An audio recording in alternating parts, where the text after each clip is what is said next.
Evening.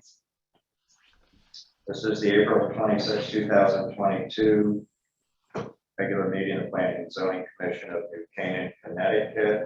As those in the room have figured out by now, this is a hybrid Zoom meeting. So then, if you kindly explain to everyone how you're going around with this. Since hybrid meeting, not here. We'll pull that mic a little closer.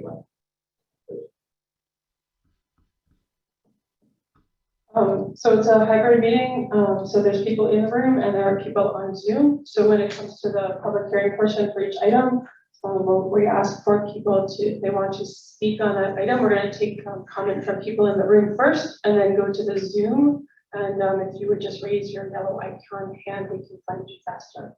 Thanks. Okay, thank you, Lynn.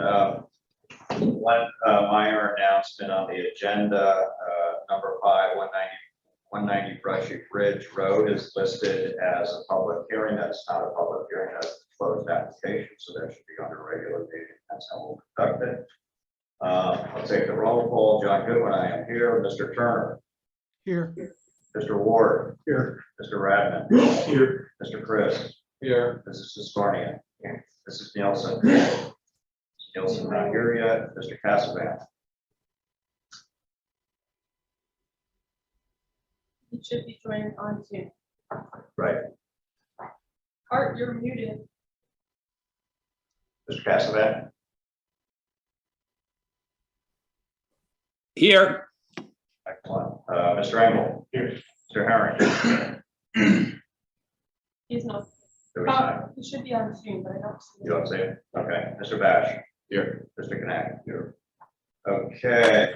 Mr. Herring is not here. So, Mr. Knack, you are seated for Mrs. Nielsen. Okay. Okay, we'll move on to the regular meeting.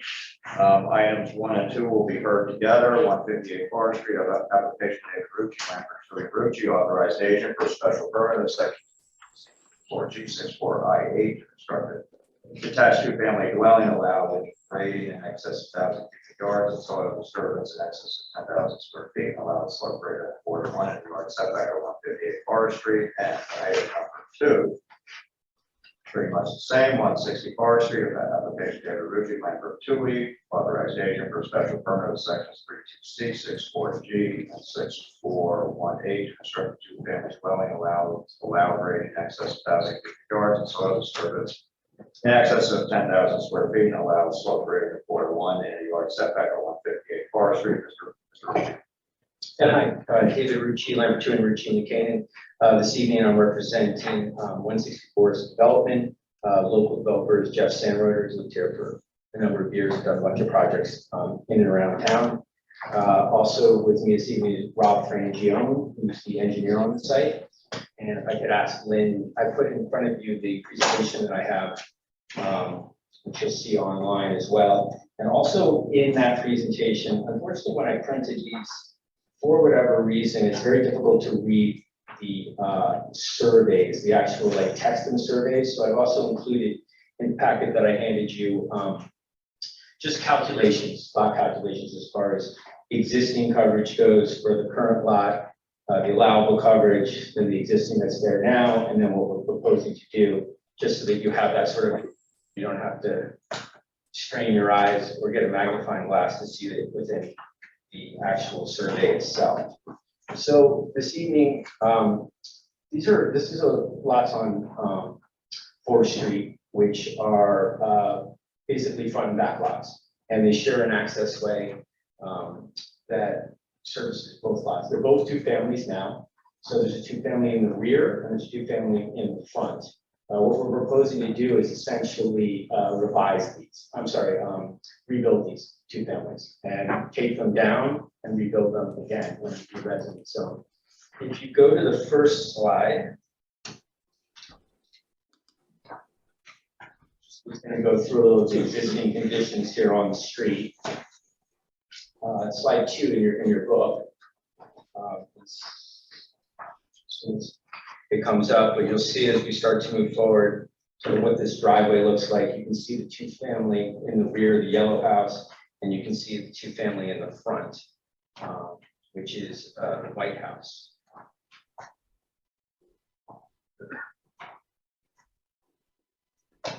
I just didn't know whether or not we wanted to wait for people online to get these up as well.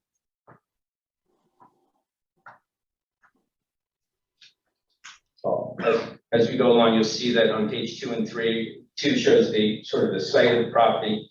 Page 3 is showing the yellow house, which is actually right up in the setback of the property. It essentially is a foot or so away from the property line. I think the nice thing about this project when it's finished, assuming we can get special permits for the 2 families, are that both 2 families will be brought into compliance with all the regulations in the B residence zone for 2 families. So we'll remove this yellow house that you're looking at under number 3, and we'll essentially move that when we get to the site, and I'll show you where it's going to go. The next page 4 is just showing sort of how deep this rear lot is. It's about 20,000 square feet right now. It's made up of 3 different buildings. This is the side of the building that you saw on number 2, and you'll see to the right there's a garage, which is on the next page 5, and then way back you'll see a red shed that sort of sits in the corner of the property. Number 6 is just showing you the existing conditions. Once again, it's showing you the right of way, which is the current 2-family that's there. It shows that the 158, by the way, is the rear lot, 160 is the front lot. And what's being shown in this particular slide, or at least in your number 6 in your packet, is showing that the allowable on 158 universe is about 20,000 square feet. We have an existing 2-family and barn and shed that's about 1769, when in fact it could be as much as 2,582. And you'll notice once again that both the 2-family stucco house is in the setback and the frame shed in the back is over the setback. Both those will be removed and brought into compliance with the new regulation. Do you have a flash? Did you send it to Lola? Yesterday. If you go to the slide number 8, it's just showing you sort of an overview of what we're looking at here for the 2 families, and just showing you Forest Street. Forest Street is interesting. It's made up of sort of a hodgepodge of different types of buildings. They go from multifamilies to condominiums, to 2 families, to single families. You know, as you all know, the B residence zone is one of the oldest zones that we have in New Canaan. And other than the condos that were built above it at Heritage Hill Road, you know, this is really, I think, one of the oldest zones and oldest streets in New Canaan as far as Forest Street goes. And I'm just showing you how these 2 properties under number 8 go from back to forth on Forest Street. The next page just kind of highlights what I was just talking about. See in the pink, these are all the multifamilies, or I'm sorry, the condos that are on the property. Obviously, the largest one is Heritage Hill, which sits to the west behind it. And then you'll see in the outline in your documents the 2 blocks that I'm talking about that are currently 2-family right now, and will continue to be 2-family once, you know, if and when we get special permits for this. Just want to give you an overview of sort of what it looks like over there, so you get a good idea as to what we're going to try and do. The next slide is the proposal. And I'd ask that you also, this is where it's sort of hard to read what we're trying to do here on the coverage numbers. So that's why I've given you that highlight page next to you. But essentially what we're looking to do here is we're going to rebuild the front lot 160, and we're going to, and that's going to continue to be an attached 2-family. And then on the rear lot, we're going to actually do detached 2 families. We changed the lot line to essentially make the front lot more compliant. The front lot is only about 9,500 square feet or so. And that in and of itself is, I think you're supposed to have 12,000 in that particular zone. So we brought that closer to 12,000 with the lot line change. I know that Ms. Nielsen and her committee looked a lot at these 2 families and them being detached versus attached. I think in this particular case, the fact that we're going to have detached in the rear is consistent with what's there now, since there's already 3 buildings in the back. So it's not really a big change between taking this, you know, a 2-family and splitting it apart into 2 families. because we did look at making it one family, but we actually thought this would give us a little bit more room in the back.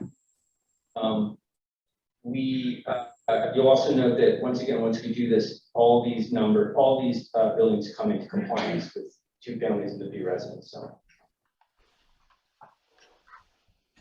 The architecture on the property, kind of flip through that a little bit. I can show you.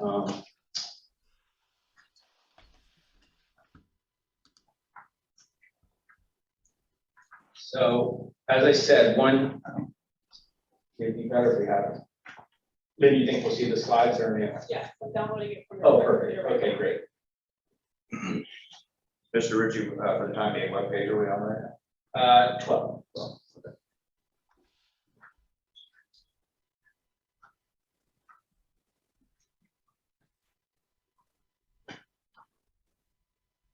They won't leave you out.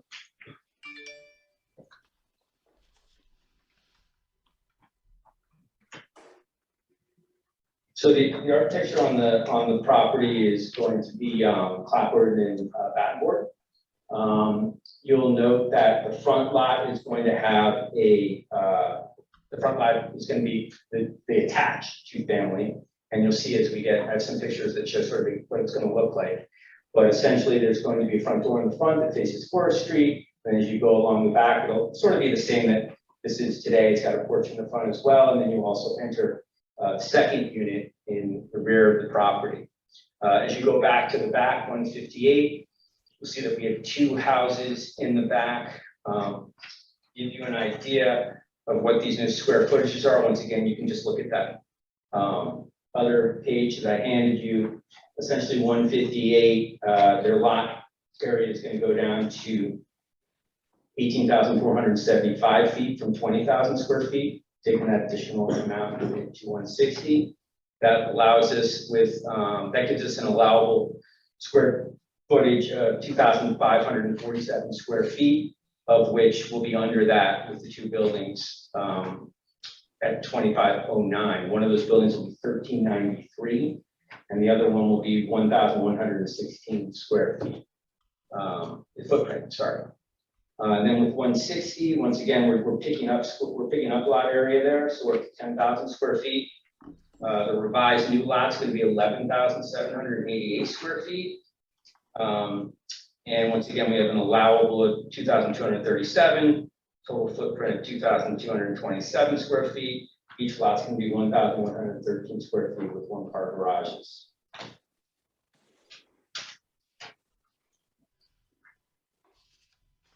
As Lynn's getting into it, I mean, I can just sort of sum up to a certain extent before we get to the pictures. I mean, essentially what we're doing here is we're creating really more conforming lots in the 2-family zone. In the B residence zone, I mean, these are both non-conforming 2-family residences to begin with. They were both put into effect in the 60s. So they meet the regulation standards being a 2-family and an existing 2-family at the time. That's 3.4 in your books, 3.2 in your books, sorry. And we're gonna basically make them nicer. We're gonna get rid of all the non-conformities on the property. We're gonna widen the driveway a little bit. And we're also going to sort of modernize these 2 buildings as far as the look and the streetscape of the property. We have a landscaping plan. We're going to be adding additional landscaping to the property as well. There is some existing pretty good screening in the rear of the property. To the west, where the condos are, to the east as well. And this is, if you're looking at sort of starting on page 23 of what I gave you. It just sort of shows you this is the rear lot of the property, and it's showing you sort of the screening that exists, and we're also going to be adding to that screening. And there's a landscape plan that's also in your packet, which is page.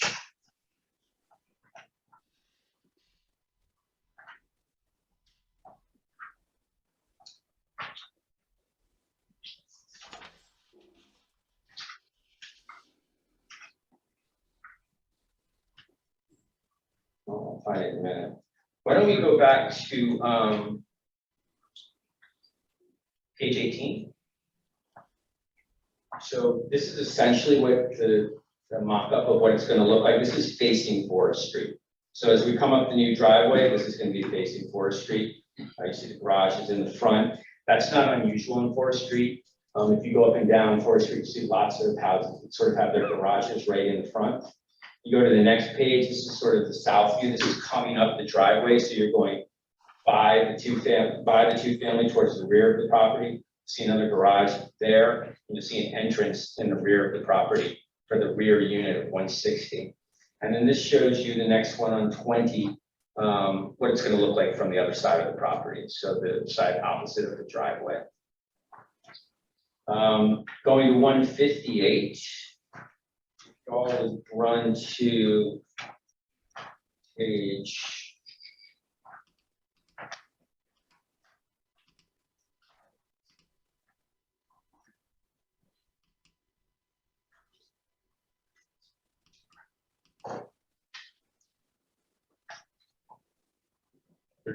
32, thank you. This is what it's going to look like as you come up the driveway and you see these two houses sitting there. They're separated by 33 feet. There is, we have a email from Paul Payne, Fire Marshal's office, approving that particular distance between the two properties, which I forwarded to Lynn probably this morning. I don't know. I don't think I had it in my original application to her, but it is in the file now. It was actually from fairly long ago. And then the next page shows sort of the rear of these properties and how they're going to work together for 158. Oh, there's my landscape plan. 34. And 35 is showing the additional greens that are going to be added to the property. You know, as far as screening of other neighboring properties. But we think it's a big improvement to not only these two particular properties, but also it moves it away from some of the other neighbors that are right up against really the yellow house, the stucco house. And in the end, you know, by making these two families more conforming, you know, that's just good planning in general as far as coming into compliance in the B residence zone. We're moving non-conforming barn in the back. We're improving the right of way. We're increasing the width of the right of way. I'll let Rob Frangione talk about the drainage as far as the site plan goes, but obviously that's all been picked up. And this also improves the overall streetscape on Forest Street. We've developed within all design regulations, and we think it's consistent with the plan of conservation development as far as providing varieties of housing close to town, removing legally non-conforming structures, and just upgrading the overall building design in the neighborhood. You know, we're going from two family to two family, so we're not adding units per se to the town. We did not look, one of the questions going to be out of affordable housing, we did not look into the affordable housing on this particular project. As far as the new Canaan regulations go, I should say. So we're just basically going from two family to two family. I don't know if there's any questions now. If you want to hear from Rob Frangione as far as the site plan goes. Mr. Ritchie, maybe we'll listen to the entire presentation and then we'll ask questions. Okay. So Rob Frangione is going to talk about the site plan. We are looking for some grading work to be done in a 4:1, so you should bring up to date on that. When did you put up my site plan sheet? For the record, Rob Frangione, Frangione Engineering, licensed professional engineer from Connecticut. I apologize for running out right before the meeting. I had my car stuck in my car, and my wife wanted to get out of my car. My car was stuck. So, for the site plan up on the screen.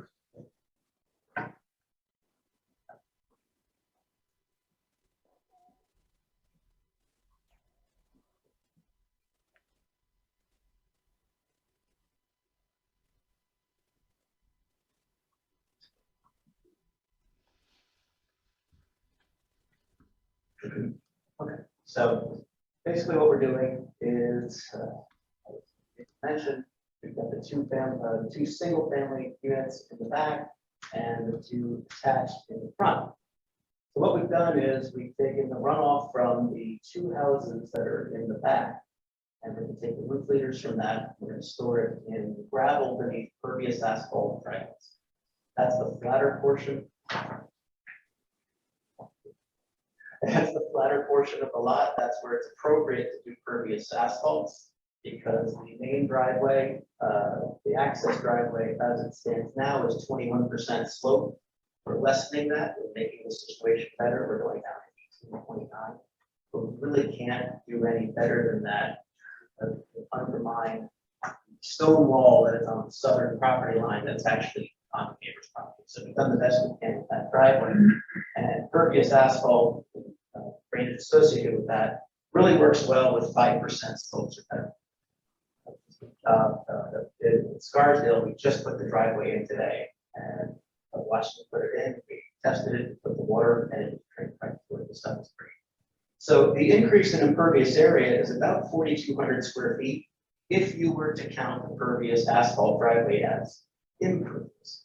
But in actuality, about 4,100 square feet of the driveway is pervious. So it's about a wash. So the delta of increased impervious area is nearly zero. So as I said, the two back houses, those will get treated by the gravel beneath pervious asphalt. Front building will connect into the town drainage system as it does now. Footing drains for all the units will also tie into the catch basin that's in the street. And as far as grading, the grading is pretty minimal with the exception of the driveway. That's the driveway for the access, the existing driveway that's going to be removed and rebuilt out of standard mix asphalt. That's when we put this.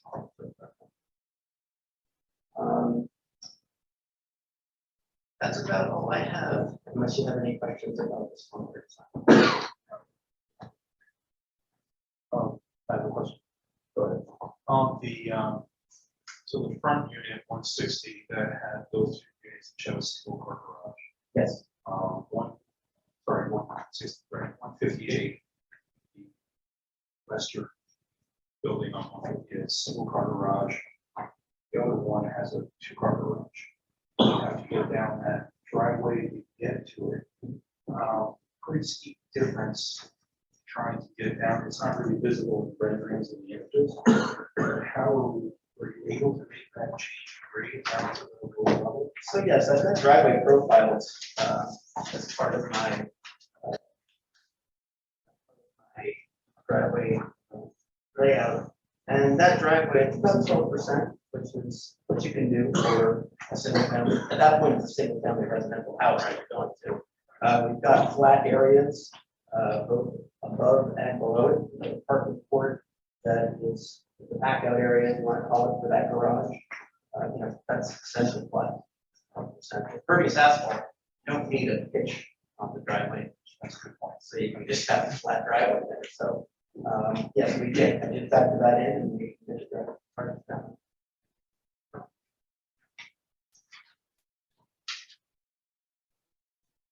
Anybody else? That's the full presentation, Mr. Ritchie. Yeah. So commissioners, questions? So I'm concerned about the fact that the driveways are so depressed from the grade level. There's no way, there's no way to design that so that look like they're there's such a difference in grade at the driveway and driveway itself. So which driveway are you talking Well, about? For the two houses, the two single families, those are effectively at grade. And then I'm looking at the number 160 front view. right, the point of that was to get the garage underneath. Instead of having, right now, all 4 units have to go down that 21% slope driveway. So now by doing this, we get one driveway at least that can come out of a 5% driveway, a relatively shallow driveway. So we reduced the number of cars coming down the steep driveway. It works. It's, working with the grade, getting the garage underneath the building. So that's a nice leveler back out. Two more questions. Gender, and she's, that's sort of excess, soil, slope where 4 to 1 yard setback. But that's the driveway. Back then, but there's the driveway. Right, the driveway itself, you know, it's existing, it's 21%. Proposed driveway, 29, that's greater than. That's. The rest of the grading. It's all the requirements for. Setback. Driveway there. Common drive. What's a lot that it's from there, Joe? I'm not aware of any of that at this point. So, content with heritage still, that's unfamiliar with the area. I know they've got their own drainage system that, ties in. Anyway, that for the project, I'm not aware of any issues.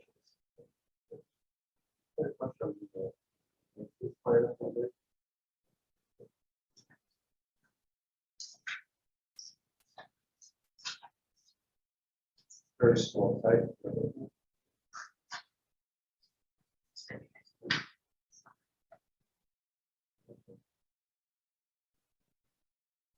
Some choices.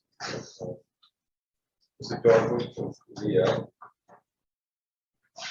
the one and 2 is from the southeast United States, not around here. Refuge over the palace is actually one is west coast, and the single shrub is 10 on black seeds. So there's really only one local native. The past thinking about it.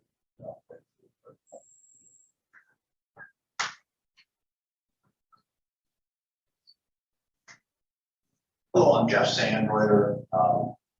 This is a project that I hopefully going to be able to get through at some point. And I hired Barbara Wilson, who's a local neighbor and person who actually lives in the Heritage Condos, and she put this together. And I wish she was here to talk more about the plantings. I asked her to, show through here what's existing and what's not. So I don't really know plants that well, but if you're asking me where they are, I can tell you if they're existing. The existing plantings are the interesting plantings, sure. Is the ones that are listed in the plant list, but then it's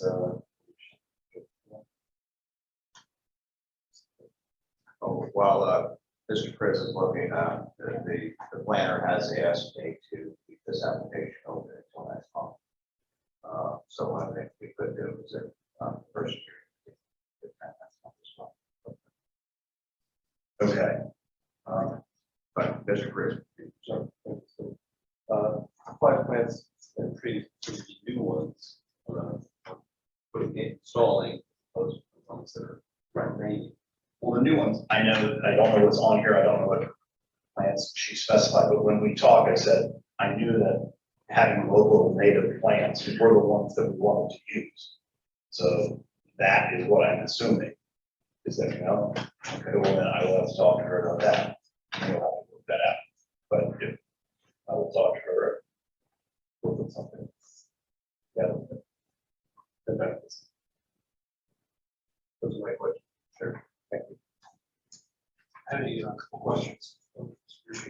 So you mentioned the modification to the site for, well, both of the sites, but give additional square footage to 160, which is the Orion circuit, which shows the angled portion on the western, the property line provides it to the sites. Yes.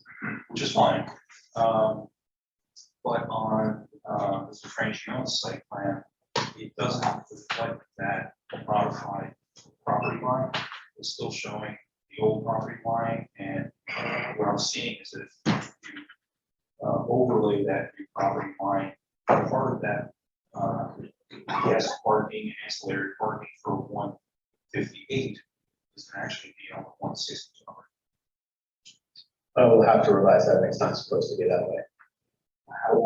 The parking is supposed to be on each lot, it's not, there's not going to be, I mean, although we are going to have an association for these 4 units. Yeah. My understanding initially was that the parking is still gonna remain on each lot, but I can look into that and come back next month too, just to make sure that that's the case, and if it's not, then we have to do, I don't know, we'd have to do some sort of cross easements, if that was allowable with the commission. How many other than the direct garage parking for each units? There appears to be 2 guest parking areas in 158. Correct. How many total guest parking spots are there? If for 158, there should be 3 total. So there's 2 for the unit in the back, and then there's the 2 garage. So there's 4 units. There's 4 parking spaces total for the 158, but nothing other than that. I mean, right now, there's a lot of parking at 158 in the back. There's very little parking at 160. Right. So we're hoping to improve sort of that whole parking situation, because right now, actually on 160, you have to back out into the driveway. The current conditions are, the current existing conditions, you back out into the driveway, the shared driveway with 158. So, one of the other commission members point on 160. I think what we're reacting to is just the size of the retaining walls and the sort of tunnel effect that driveway is creating. Mhm. And the fact that there's no secondary parking. Strangio site plan shows something slightly different in terms of the stair approach in that driveway, which is fine if you want, but might look at possibly excuse me, widening the area of cut at the front of the property. Understood. That would not only give you a better or more comfortable approach to the garage, but give you a pull-off area for a guest parking spot in front of the building, Mhm. and maybe open up the view to the building so it doesn't have that tunnel effect. Yeah, I think initially we were trying to keep some green there, but that may be a better thought. So thank you. We'll look into that as well. It might also give you a different opportunity on how to bring stairs up to the building. So That was what I was driving at. yeah, Understood. where you're going. Makes sense. Is that something that curb cut? Yeah, so we'll have to talk to DPW about enlarging that curb cut. You could stay the same curb cut. Just Come in. Right. Just park here. Understood.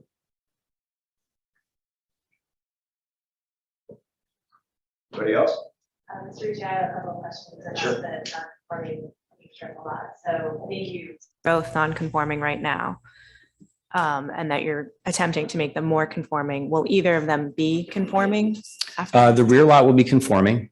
I mean, the problem is, and this is the problem all over Forest Street, is that nobody has frontage. So nobody has the amount of frontage. So no matter what, almost all the houses over on Forest Street don't have frontage, even the 2 families right now. You're supposed to have 100 feet, but most of them have anywhere from 40 to 70. So right now, neither of these 2 lots have the frontage. So the front lot does it. So that will never change as far as frontage go, but the rear lot will be in compliance all the B zone regulations, and so will 160. 160 should be in compliance as well, other than frontage. Okay. So it should meet coverage, it should meet height, it should meet setbacks. Lot area in the front is still not 12,000. That's true. That's only up to 11 something. So that gets close. So yeah, the front lot on 160 will still be short lot area wise, but we are at least adding to it now. So it goes from 9,000 to 11,000, and the rear lot has to be 15,000, and it's 20,000 now. It's only going to 18. So it'll still be, really the rear lot's going to come into almost full compliance other than the frontage.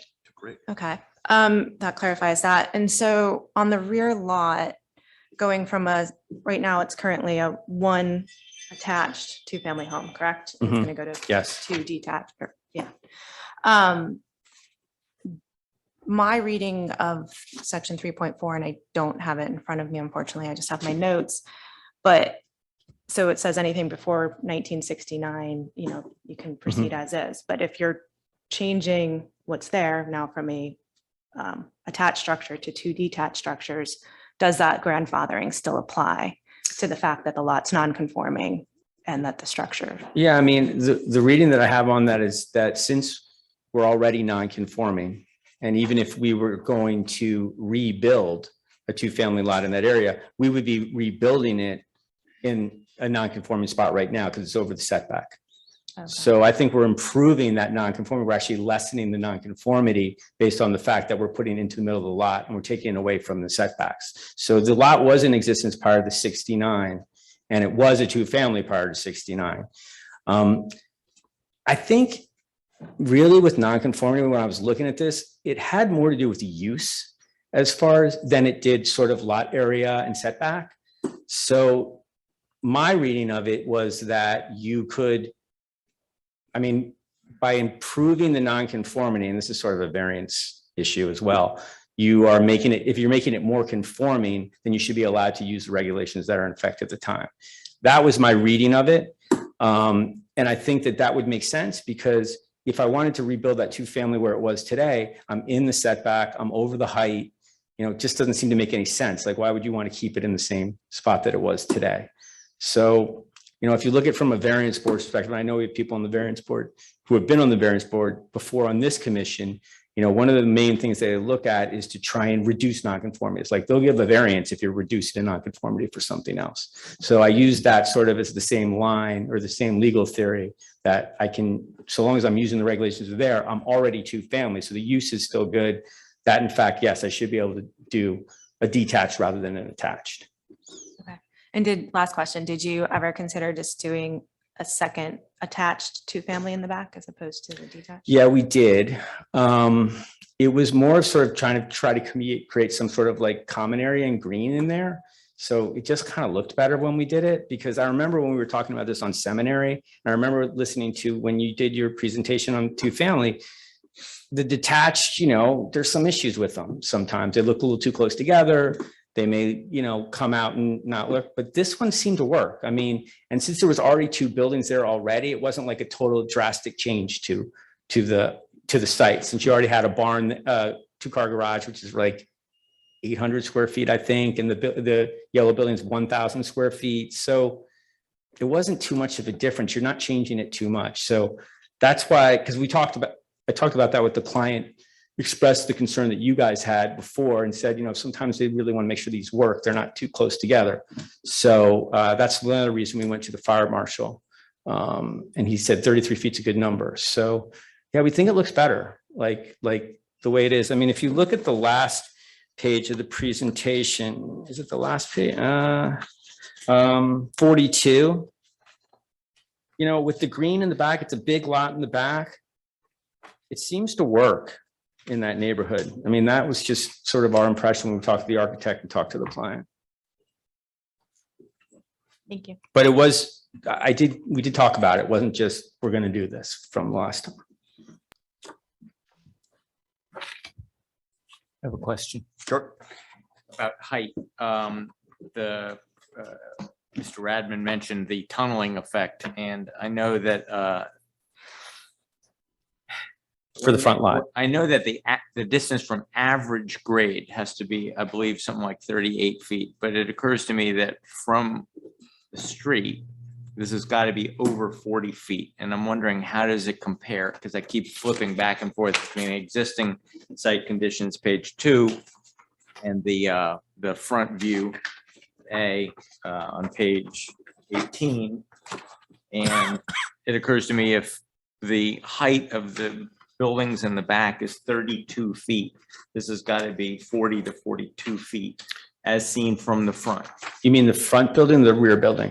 The front building. The front building in the front. Understood. So I'm wondering that, so you did just mention that it conforms to height, and is that because the average grade of that building is 38 feet or less? yeah, they have to go around and count the Measure points. on all Right. points, but the point that Dan Radman and I are most concerned about is the view from the front, and that's got to be over 40 feet. Yes.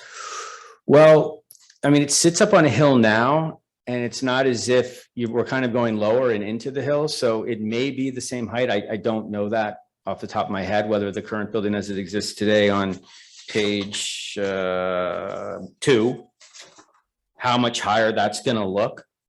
Whether it's the same height or whether it's gonna be higher than that, I can't answer that question. I can get that answer for you, obviously, for the next hearing. And I understand the concern. I mean, I will say that if you guys have a chance, just in your travels over the next month to go up and down Forest Street, you'll see there's a lot of houses like this as far as the garage in the front, it's kind of sit down below, and you have the 2 floors above it. So it's not going to be something that's completely foreign to this area of town. Now, those are, I'm sure, legally non-conforming buildings to begin with, but there's a bunch of them that are like that, which is why sort of we came, we sort of took that idea ourselves from some of the other houses that were in that neighborhood to try to get a garage in that particular area. And, we can hide a little bit of that too. I mean, assuming it's all within height, we can probably put a tree up there or something and maybe deaden some of that area in the front as well. But I do like Mr. Robbins' idea of having some sort of turnoff in the front, which, we'll kind Anything of. to disguise the feeling of a 40-foot height in a narrow single lane. So you really only have that 40 feet, I understand, on 10%, of the elevation, but it's the 10% of the elevation that everybody's experiencing. And better than most that we had great arguments over loom factor in this town, a few years ago, and we're very sensitive to loom. And in this case, 40 feet, Well, let me see what it is now. Let me see what the height is now. If it's gonna, I mean, it will still look higher if you're cutting in with the front garage bay, regardless of whether it's the same height today or not. It's still going to look higher from the street. So, like I said, maybe it's an idea of putting some sort of screening.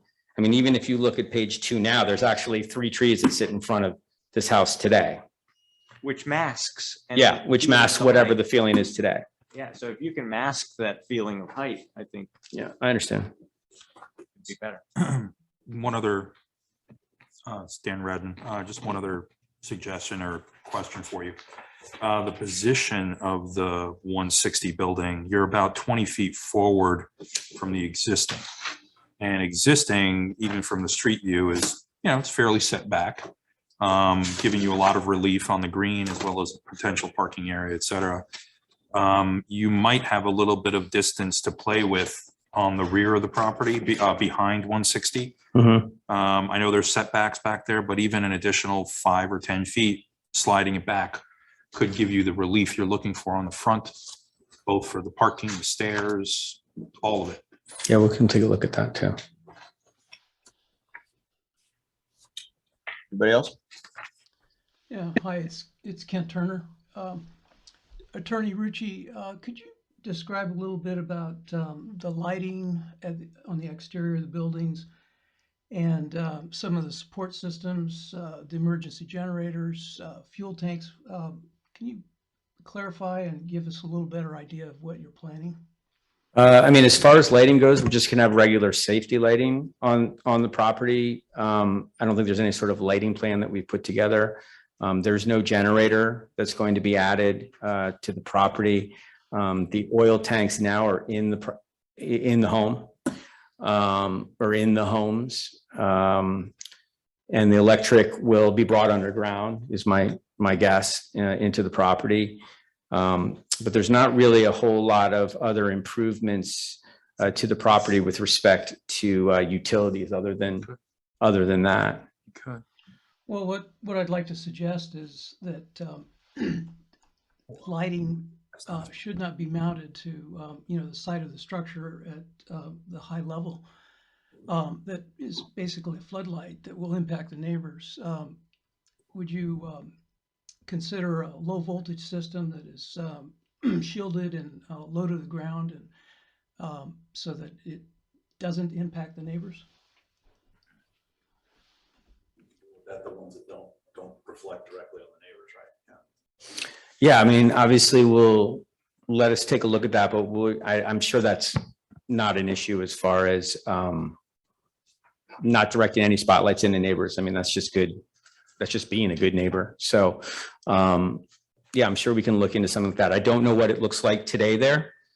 But yeah, we're happy to have some sort of lighting that is going to be, directed down or directed just for safety, et cetera, and not towards any of the neighboring buildings. I mean, we do have some screening there as well, which we'll come back with.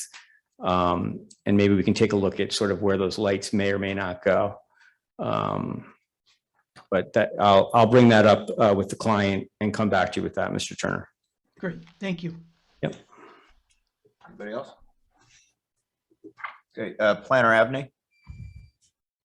Maybe if we haven't already covered the items, I think you had some concerns or questions. So I think Ms. Nielsen. You need to bring the mic closer, please. So I think Ms. Nielsen raised some of the questions. It's regarding the nonconformities, and I've been engaged in conversations with town council about what can change and what can't change with the nonconformities. So that's really the reason I'd like to keep it open, just to get some more definitive answers. Okay, thank you. Anybody else? We good? Could I have one more request? Sure. Upon coming back next month, could we also get a better understanding of the materials you'll be using specifically on the retaining wall, since there will be substantial retaining wall work at the front? The existing is, a lot of field stone out on Forest along that whole length. So it'd be nice to keep the vocabulary the same. Sure. Yes. So James Bash, just quick question, Lynn. So even if it can't be grandfathered in the same way that Mr. Rucci was explaining, is there still special permit criteria that could be applied in that instance if there isn't grandfather? So, I mean, it's a non-conforming lot. It's got non-conforming structures on it. And the statute preserves some of the non-conformities. So, but what you can and can't rebuild is sort of up for a question mark. So there's still a special permit that would be required, because to build a 2-family, you still need a special permit in our regulations. But I agree with that, but the issue really is that we already have almost every house in the B residence zone that's a 2-family right now is probably legally non-conforming in one way, shape, or form. At least that's been my experience with the B residence zone. So all we're doing is taking a non-conforming 2-family. We're meeting the regulations within the 2-family zone for B residence. We're just putting it in a different location on the lot. So if I came in, let's just say the lot was empty in the back, the 158, it was just an empty lot. It's in the B residence zone. I have 15,000 square feet. I can build a 2-family in that zone. I just would be building in a different place. So I don't have the frontage. So actually, that's not true. I don't have the frontage. But nonetheless, the regulations that we have right now for the 2 families in the B residence zone allows 2 families to remain, and they allow them to be rebuilt. So there's no difference in what we have today under that guise, because they're both 2 families. They're both legally non-conforming within the zone. So if you said you can only build it in the same place, you would actually be increasing the non-conforming, when in fact, in this case, you're decreasing the non-conformity. So I'm happy to talk to Attorney Gelderman, town council about it. I would be surprised if he had a different opinion on that, but I don't know. Okay, well, Attorney Rucci's, it wouldn't hurt to do that if Mr. Gelderman takes a different perspective between now and the next meeting. Thank you, Mr. Rucci. Would anyone from the public like to address this application? Yes, ma'am. Kindly come to the podium, please. And let us know your name and address, please.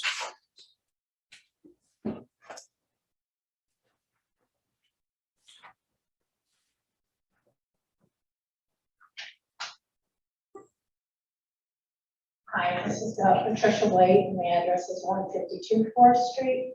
I had a question on page 22. Our home, you can see to the far left, it's a yellow, you can see a chimney. I'm just interested in knowing how close this new house will stop. We've enjoyed basically the backyard of this 150 current home for many years. Like, it appears that the house is going to be very close to ours, so I'm just interested in knowing how close. It will be within 15 feet of property line within setbacks. Okay.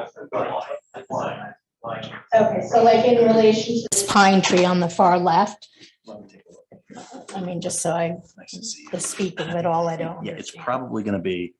The other thing we can do, That Mr. would Reed, be this the is a porch or neighbor, the right? home? This is a neighbor, right?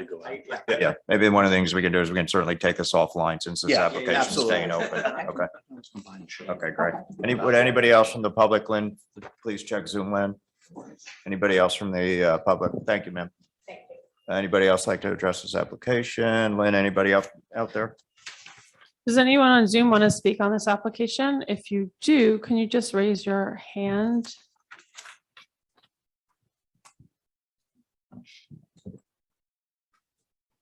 We good? Okay, great. Okay, items number 1 and 2 are continued. Item number 3, 705 West Road, a application of David Rucci, Lampert, Tui, and Rucci, authorized agent for James and Jamie Roddy, owners, for a site plan special permit approval pursuant to sections 34B, 4B, 34C6, 34C7, and 64G2 to allow a barn in excess of 1,000 square feet and sports court to be located within the front yard, 150-foot setback area, and to allow soil disturbance in excess of 10,000 square feet in the 4-acre zone at 705 West Road. Mr. Rucci.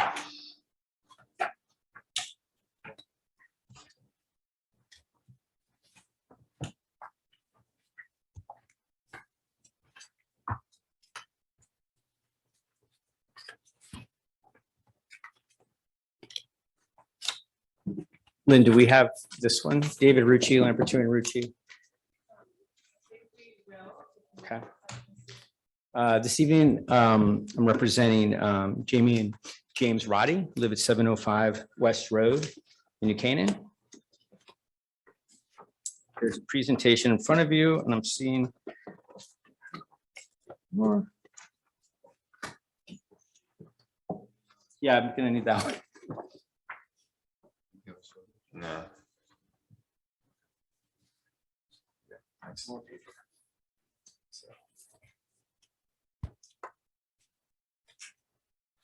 Oh, great. Okay, great. This is the presentation. So this property is a front lot on West Road. It's serviced by an access way that services the lots behind it. It actually has its own driveway, but there is an access way that essentially this house faces, which essentially kind of makes it where we're putting this particular barn in their backyard and their sports court. So the first slide that you're looking at is the original subdivision. This is the old Leonard property up on West Road. And this is the front lot. The one that's highlighted in orange is the property that the Roddies own. If you go to the next slide. So here's your existing, can you blow that up a little bit, Lynn? So this is the existing survey on the property, or the proposed survey on the property. And as I say, you see how the driveway comes in up on the north-hand side of the property, comes to the front of the house. The house is facing the access way, which is really common with the way they did subdivisions. Back in the 90s, there's a lot behind, a lot across the way, et cetera. And, you know, for the Roddies, really they're a corner lot. So no matter where they put any sort of improvements on their property, they're probably going to be in and near the front yard. And essentially the other issue that you have is in the rear of the property to the east, there's a pond and there's a whole bunch of wetlands in the back there. So really the only place that they could put this particular barn and sports court is in the area that we have identified here. If you go to the next page, it's just the site plan. And I'll have, I think Doug DeVesta is going to be on Zoom online, and Doug can go through sort of the parameters of this. We've already received approval from the health department as far as we're going to be able to use the same septic system that we have today. This particular sports barn has a 1-bathroom. The first floor of it is about 1,025 square feet. And there's a loft on the second floor, and there's a small bar area in the front. What we're asking for today is we're asking for the, allow the construction of the barn within the 150 restricted area, as well as the sports court. And we're also requesting a barn of over 1,000 square feet. It's about 1,026 square feet. Once again, that's in that restricted 150 foot area. If you go to the next page, what I've tried to do is just show the distances between houses. And essentially, you see where the 0 point is. You see it goes over the pond. It hits that 671 West Road, which is their neighbor to the south. And that's about 430 square feet. Next slide, please. This is across the street towards Dan's Highway. That's about 282 square feet away. And then the last slide is also across West Road in the front yard, and that's about 285 square feet. I'm 285 feet away. You'll note also that even with these distances, next slide, please. The area where this barn is going to be built is really hidden. It's on a lower topography also from the property that sits behind it. It actually sits about 6 feet below. So when they put the sports court in, it's actually going to be below some of the properties that are above it, specifically 707, which is above this particular piece of property. Next slide, please. So here are the architectural plans of what the barn is going to look like. You can see that it's cedar board and batten siding. Once again, it's really just for their family's use. It's a recreation barn to support, the sports court that they're going to be constructing. This is from the roads. This is what you will see from West Road. And you'll see when we get towards the end of the presentation, there's already a lot of screening along West Road, and there's a lot of screening also amongst the other property owners. We're going to be adding screening as well. We do not have an official landscape plan yet. We're not sure exactly what we're going to add and where we're going to add. There's going to be a fence around this particular sports court. So there's going to be trees in front of that fence when they put it in. And we're more than willing to accept any sort of condition on, acceptable landscaping to both the town planner of the commission. Obviously, we'll be looking at native Connecticut plants. And we would even, be amenable to any sort of landscape plan that gets, approved by Lynn or the town planner or someone else. We just don't have that really available right at this particular point. The next slide. So this is from the house, from the Roddy's property, what they're going to be looking at. And really no one else is going to see that but them at this particular time because of the way that this barn sits on the property, other than the front of the barn. There's a generator. The next slide, please. That actually, if you look on the survey, you will see that there's a generator. Look at page 22. There's a generator that sort of sits in the inset of that red box on the property.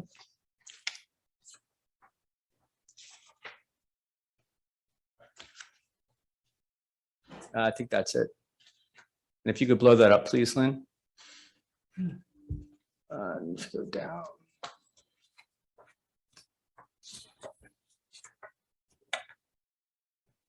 Yeah, there you go. So you see where the red have sort of an L.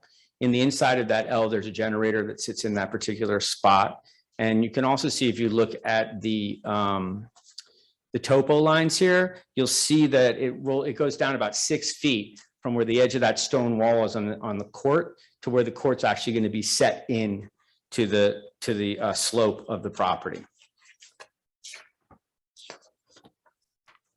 Lynn, could you go back to 17, please?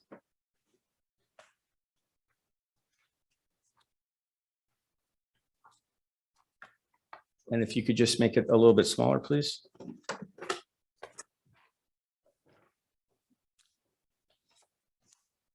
So this is a view east towards West Road. You can see once again that we already have some pretty good screening. This is taken in the winter. So essentially what you're looking at here is already pretty nice screening, and we're going to be adding some screening to this particular sports court as well and the barn. The next shot is towards West Road on page 18.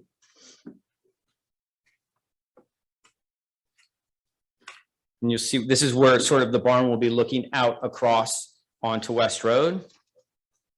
And then the next is also looking towards West Road. You see the stone wall there and some additional screening that currently exists on the property. Once again, it's very difficult to see any other neighboring properties for this particular site.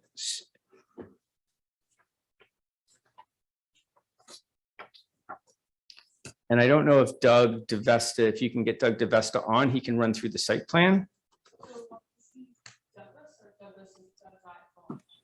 Probably Doug's iPhone. So Doug, if you're on, could you just raise your hand so I can find you?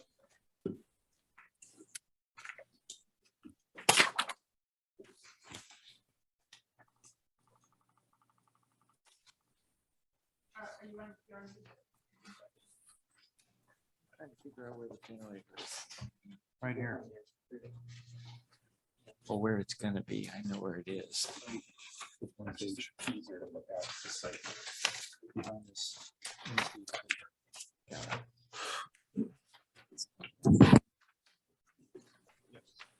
So small.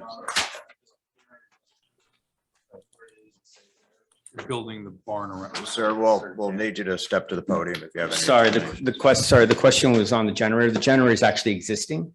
Right. So we're just building around that particular generator.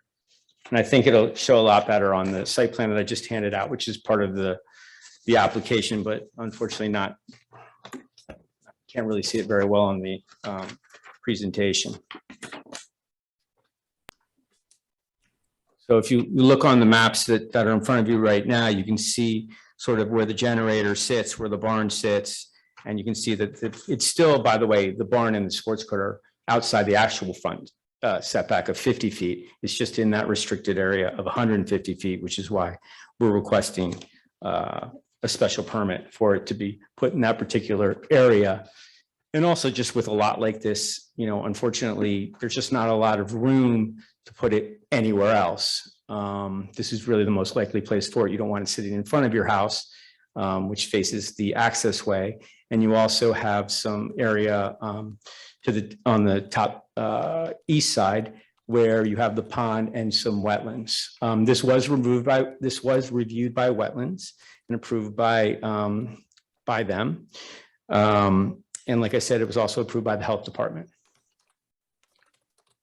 Is Doug on? Or no?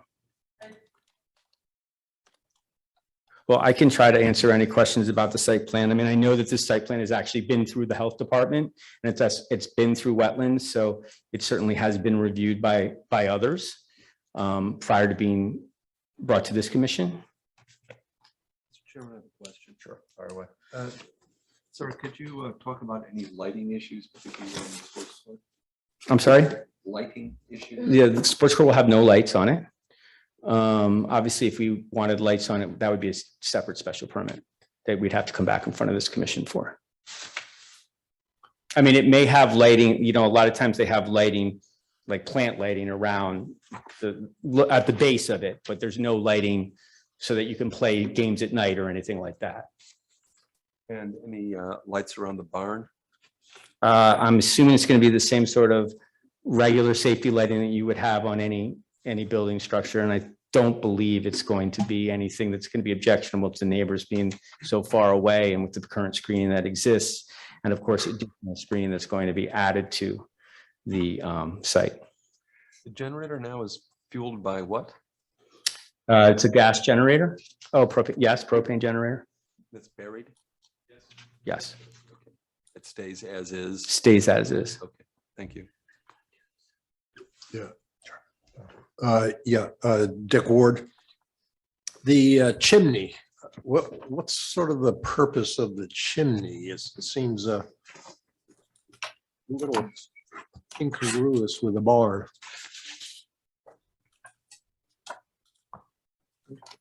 There's a fireplace. Yeah, come on up.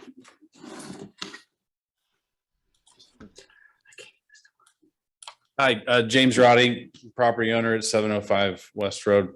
The concept with the barn was in my mind, it's more as the feel of a barn, right? The fireplace inside of it, you'd sit down and have a little fire inside your old barn. The feel of the structure, if you guys are familiar with the barn that's further down on West Road, it's old wood and blue, big sliding barn doors. Like the feel of that structure is kind of what we're looking for here. I think that has a chimney as well. And so it was kind of the concept of, looking at how nice that looks and feels and doing the same thing. Go out to the back part of your property, sit down, different structure, have a little fire going. Nothing more scientific than that. So that'd be a fireplace. Inside the chimney, right? I mean, the purpose of the chimney is a fireplace, yeah, Yeah. for us.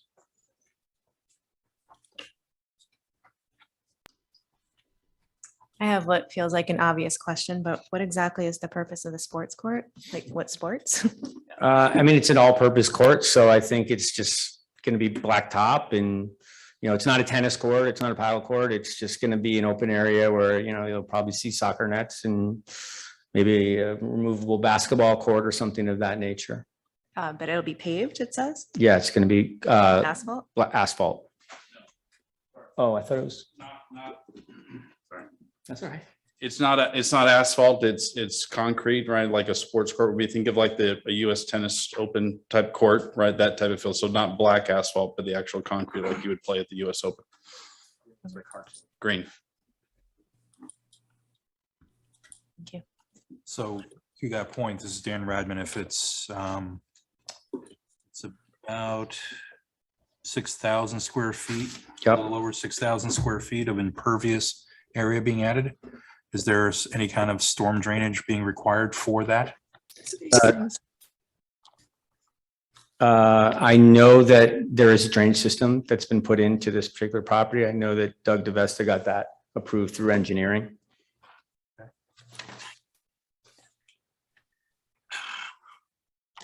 I'm not sure if it's showing on this or not, but it should be. Yeah, it's showing larger units Yeah. along West Road. I just didn't know if if it was picking up. It looks like it's picking up the barn. I didn't know if it was picking up the sports court as well. Well, I know it was required just from a wetlands perspective that we had to take care of any sort of drainage coming off there. Because if you look up to the east, Yep. you'll see there's a 50-foot setback area for the wetlands. Yep. So for sure that that had to be resolved with Kathleen Holland. This is John Chris. I have another. Seems you're installing a rain garden. No. I'm gonna talk. No, come on. And can we have everybody muted, please? Who's that? Let's not embarrass anybody. Right, Mr. I think that was Doug DeVesta. Oh, was? Yes. I think he wants to talk. I think he wants to talk. Oh, well, that's not how it sounded, but okay. Let's It unmute him. sounded, He was choking on his yes, dinner. I'm pretty sure that's. Yes, it's me. It's me. Yes. Yeah. Yeah. Sorry, I just can't get my. I was trying to tell Lynn that I'm on Douglas iPhone is my video. If you want to see me. So I have to use my iPhone for that. So again, for the record, Doug DeVesta, representing the applicant. Yes, there is drainage proposed. There we go. Okay, let me get off video. Still not accessing it, Lynn. That's it. Please keep going, sir. Okay. So if you go back to this, okay, there we go. There I am. Okay, if you go back to the site plan, Lynn.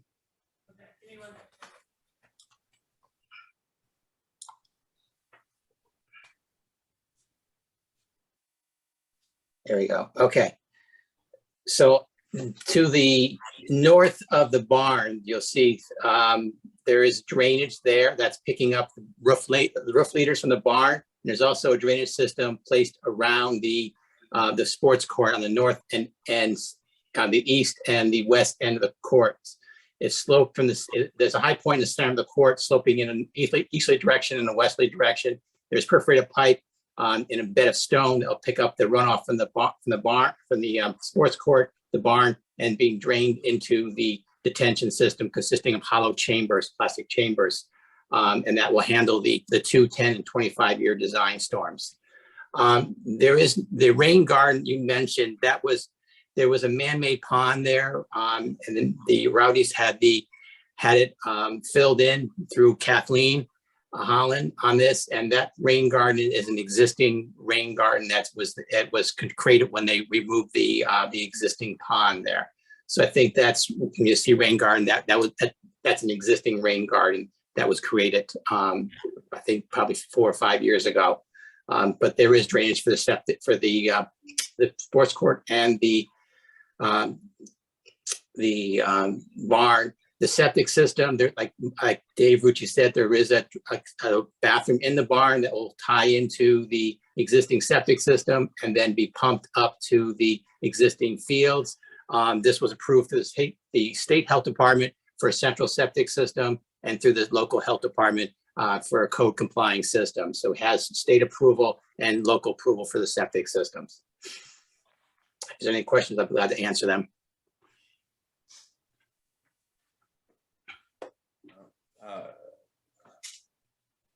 I have another question for the property owner, you, Mr. Ritchie. So can you talk about the decision making to make the barn immediately adjacent to the sports court? Yeah, that's the design was for the barn to actually sort of support the sports court. So to make it sort of an area where, you know, you'll be able to store things as well. You maybe have like gatherings out there and watch the kids, et cetera. I mean, yeah, specific to that. Thank you. Anybody else?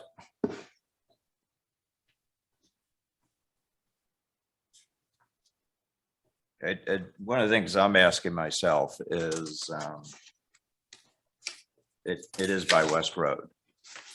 And it's two significant structures. And you know, the screening from the pictures looks okay. But I'm just wondering, you know, it seems to me there should be additional screening done. And, you know, personally, I'd like to have a better sense of what that screening would look like. Unless commissioners, if you're more comfortable than I am, I'm happy to go with the flow, but that's my concern. Well, I mean, I think that the one good thing about this property is that even with the screening that's on West Road, now, if there was none, let's say in front of the Roddy property, there's a ton of screening around when you go across the street to the other properties. I mean, if you look at the Google map, you can see it's all woods to a certain extent. So it's not as if you have somebody looking out and seeing this beautiful green lawn, and then you're going to see a barn put in there. You know, there is screening both on the Roddy property and on the other side of the street. So there will be screening on this property, and this barn, you know, there's lots of barns that sort of go up and down, you know, whether it's West or Ponus, whatever, that kind of sit in front of these buildings anyway. So I personally think it's a less of a concern. If it was a green area, like a brand new lawn, and there was nothing in front, I would agree with you.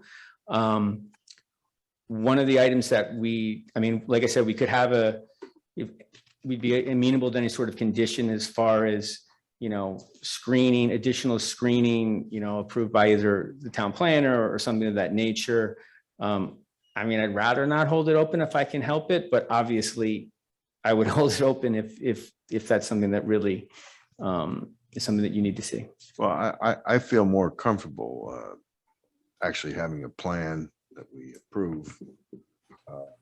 And you're coming back here next meeting anyway, so I would recommend that we do that. Well, you don't want to come back next meeting. Well, I'll be here, but I don't want to come back for this application. Okay, why don't we? Hey, hold on, excuse me, let sir? me ask Mr. Rod. Sure. Just for the committee's benefit, if you actually drive down West Road, you'll actually have a hard time seeing into what's the back of my property. I know it's technically the front. You'll have a hard time seeing into it with the existing greenery that's there right now. So the screening, I appreciate the committee's concern, but if you actually see the property on it, it's quite dense from West Road. So the concern of a building and a court without doing any, like literally not even adding a tree, you would have a hard time even seeing into this section of the property that we have. It's quite thick. Okay, any other questions for the applicant? Okay, Mr. Ritchie, you all Do set? you want to pull up though, I think it's slide 5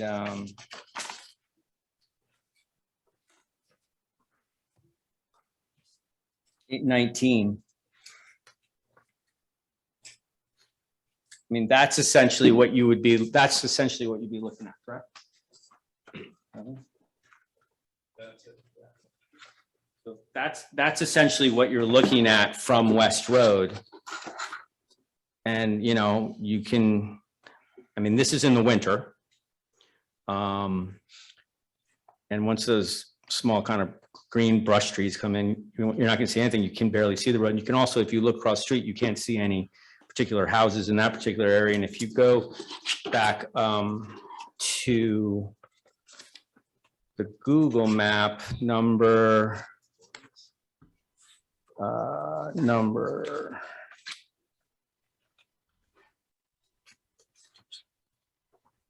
you can't tell that much in 6. I was gonna say go to 6. It just shows the distance between the house. I mean, you can see some screening there, but you can't really, I mean, you see some shading, which would essentially say that there's trees there, but I'm not sure if that really helps. This is on 6 of your handout. This is John Quiz, it's Brushy. I'm looking at picture on 19, your handout. Yeah. One of the trees has a red ribbon around it, which generally means it's about to get cut down. So I suspect it probably is. I'm not sure how many ash trees are on the property, but I just lost about 6 of them. I know. They're all dying, they're going extinct. The bushes themselves just seem to be providing most of the screening, since these are fairly tall trees, and so you don't get any leaves. You get about 20 feet up. Looks like euonymus, essentially, or a burning bush all along the front, which seems to be endemic because the deer won't eat the stuff. It's an exotic and not particularly pleasant plant, in my opinion, but that seems to be the only screening is the euonymus as far as height. Close to the ground.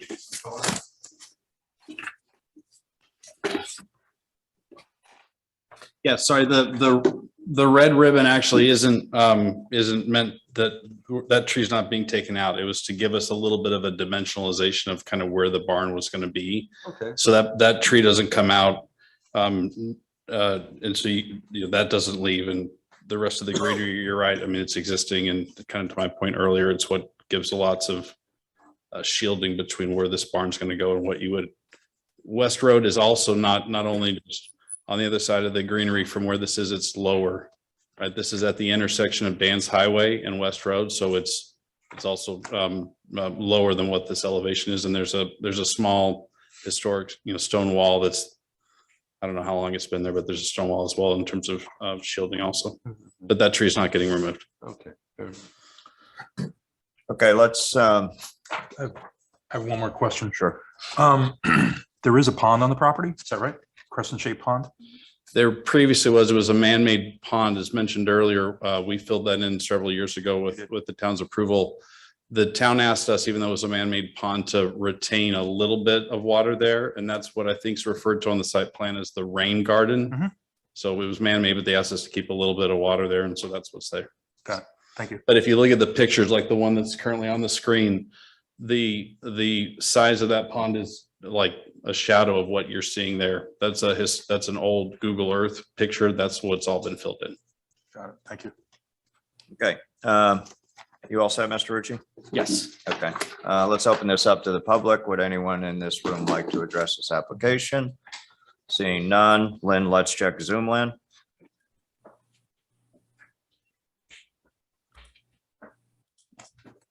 Anyone on Zoom want to speak on this application?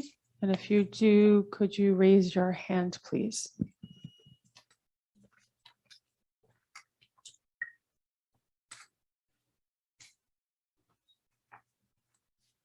Good. We are good. Okay, commissioners, what do you think? We've got two options. Option one is we keep it open and we ask the applicant to come back with some additional screening information. Option two is under a potential approval, we could condition a screening plan. What's your? Chairman, it's Kent Turner. I share everybody's concern about what the screening plan should be, and but I think that there's efforts, good efforts being put forward here, that we could do this approval with a condition. I'm okay with the condition, with the town planner having to approve. I think the conditions I would look for is to ensure that there is screening. Well, Mr. Criswell, we'll talk about that when we get into Fine, but deliberations. I'm in favor of Yeah, that so- Okay, approach. so nobody has a strong, everybody sort of okay here? Yeah. Okay, this application's closed. Item number 4, 63 Old Studio Road. Upon application, Michael Mitchell, Eckerson Design Associates, authorized agent for Adam, I apologize if I get this wrong, Fable owners for a special permit of section 34C6 to allow construction of a swimming pool within 150 feet of a property line in the 1 acre zone at 63 Old Studio Road. Who's here to present? That's me, Mike Mitchell. I'm the applicant. Okay. Is it better that I share my screen, or do you want to use the packet that was submitted? I'm gonna open it in a second. Okay. So I'm Mike Mitchell, landscape architect with Eckerson Design Associates. I'm here representing Adam and Bonnie Favale, 63 Old Studio Road. It's a 1 acre zone, and they are seeking a special permit approval for a pool within 150 feet of the front property line. So the proposed zoning location survey that's on the plan, that's on the screen right now,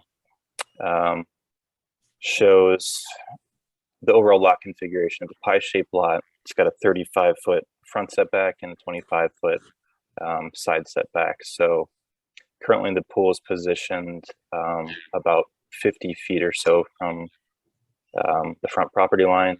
It's got a patio on the south side, and it also has a patio on the east side of the pool. As part of this proposal, there's about 1,810 square feet of impervious surface that's being dealt with in an underground detention drainage system. That plan has. Sir, excuse me real quick. Lynn, is there anything we can blow up? Do we have a site plan we can blow up here? If you go to page 28, there's a landscape site plan. Okay. Or We have it maybe now. it's- Keep going. We've got it now. Okay, maybe it's page 26.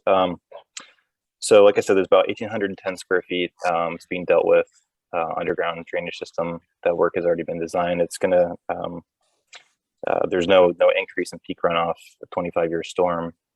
It's actually a fairly small drainage system for the site improvements.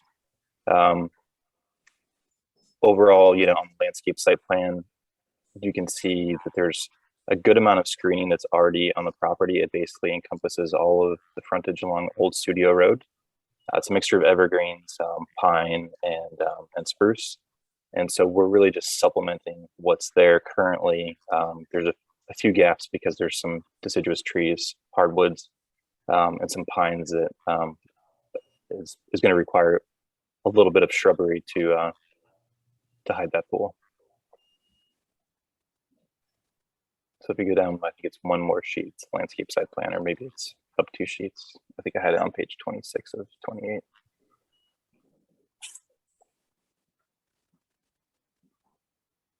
There you go, that's that one. So like I said, there's a little bit of screening that's going to be required along the frontage. You can see the existing tree canopy, the hardwoods, and the evergreens along the frontage along the Old Studio. But like I said, we're only supplementing with it's like 14 shrubs along that frontage to hide it, as well as some screening around the pool equipment that's directly adjacent to the main house and fireplace for the pool equipment and proposed generator.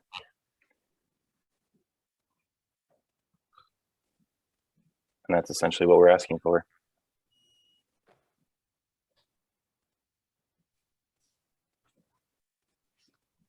Are there any questions?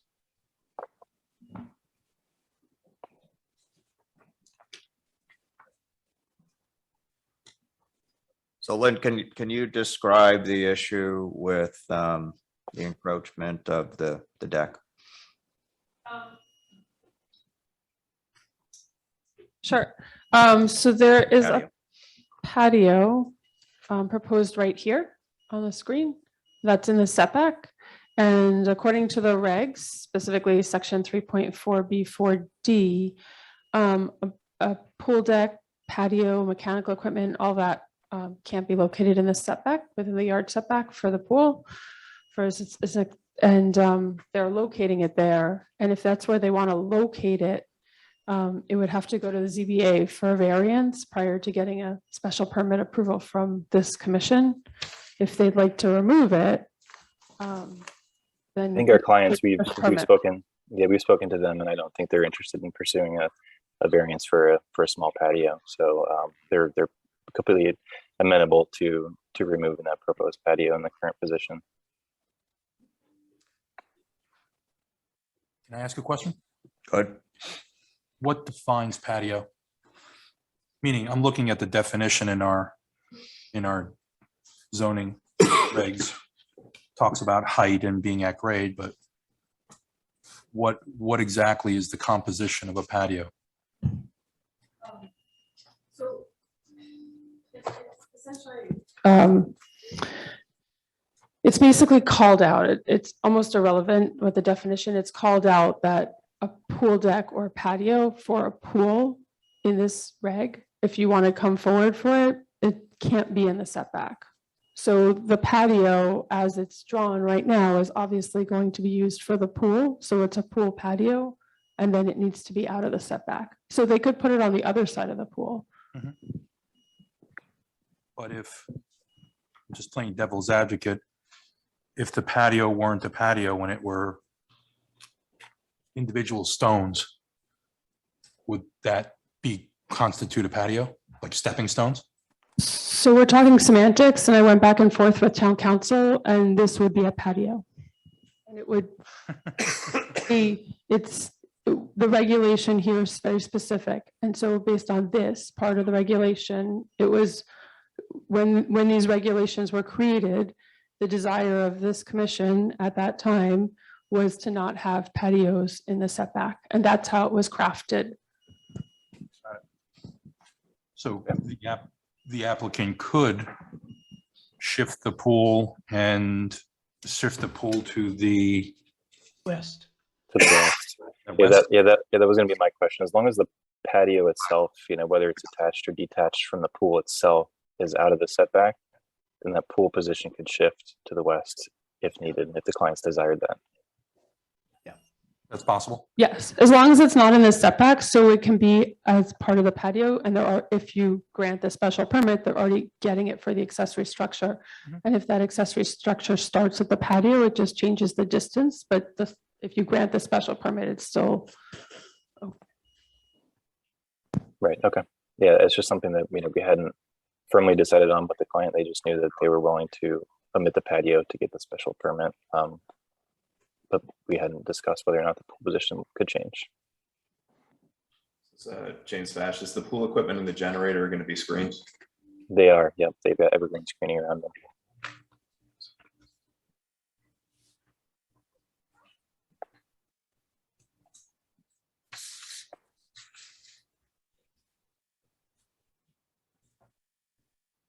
them. Did you describe the nature of the screening? The nature of the screening, it's all evergreen shrubs. So that's really the supplemental screen that we really need to plug the holes along the frontage underneath the hardwoods, and around the pool equipment.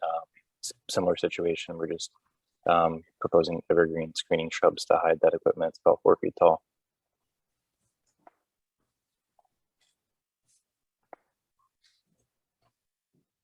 Anybody else? Just James Bash again. Lynn, in I think one of the correspondences you had, you talked about the height, top of wall and bottom of wall measurements. Have any questions surrounding? I'm sorry, I'm looking at something else. My apologies.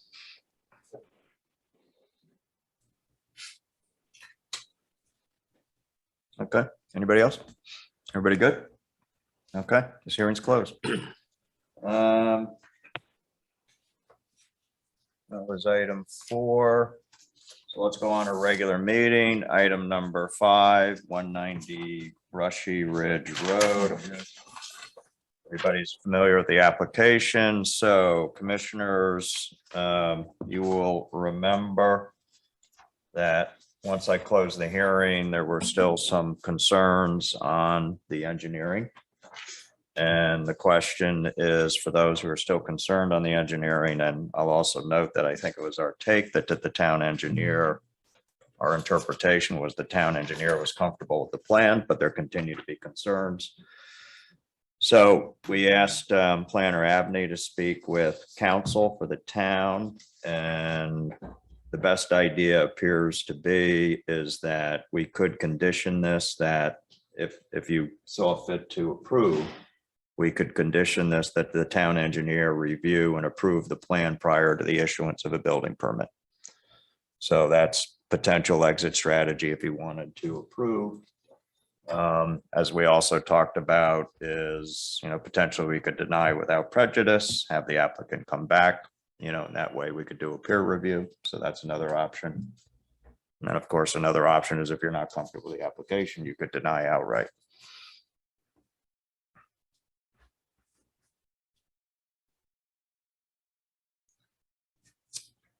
So the work's, this is Claire just going it, the work's already done on the property, right? This was all after the fact? Yeah, this is remediation, so to speak.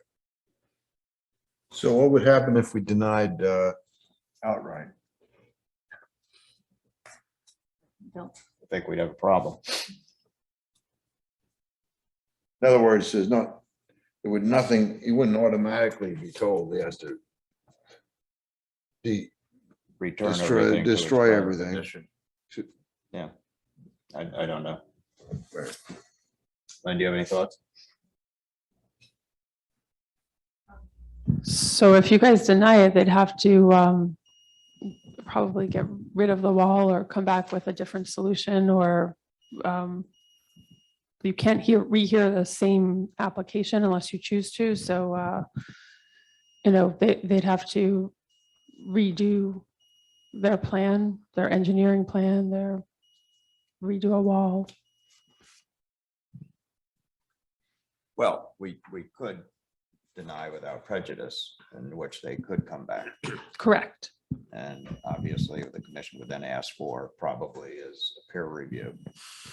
Because in the option that you're being presented with is effectively the town engineer to review this and approve this prior to the issuance of the building permit. So that's your solution set.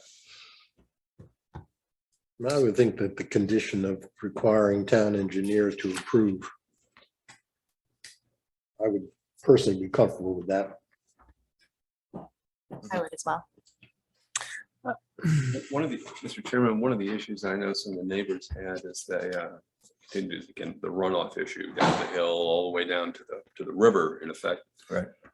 And there, from the wall, there's a fairly steep slope down to Garibaldi, which has some sparse vegetation, where you get some dirt runoff and so forth, which we saw pictures of, which didn't look great. Right. I'm wondering if perhaps as part of this, whether some more robust landscaping be planted there to sort of solidify the slope, help soak up some of the water that's running down. As part of it, might help ameliorate the situation. Imminently, water runs downhill and there's a lot of water that goes down. There's not much we can do about that. But this might take a bit of the edge off, but I would agree with Commissioner Ward that I think that if the town commissioner looks at it and blesses it and feels that this is sort of the best solution or reasonable solution, I'm willing to accept that professional's view on this. Okay, something I would like to note, I should have done up front, Mr. Bash, you're seated for Mr. Cassavant. Okay. And Mr. Radman, did you watch the tapes? I did. Okay. That solves that problem. Okay, well. I'd like to take the opposite point of view. Mhm. The town engineer wasn't here listening to two neighbors that talked about spending tens of thousands of dollars based on their water runoff. So I could see the applicant, the town engineer saying, yep, it looks okay. We don't have a problem here. I mean, I don't know if he's been apprised of the neighbor's difficulties. And so I'm not quite sure that I'm ready to approve this. I think that what we said in our last meeting was we wanted to make sure, and we were not qualified based on the evidence presented to us to evaluate whether we have a water problem. So for me, It's not about the aesthetics of the wall. It's not about the aesthetics of the screening.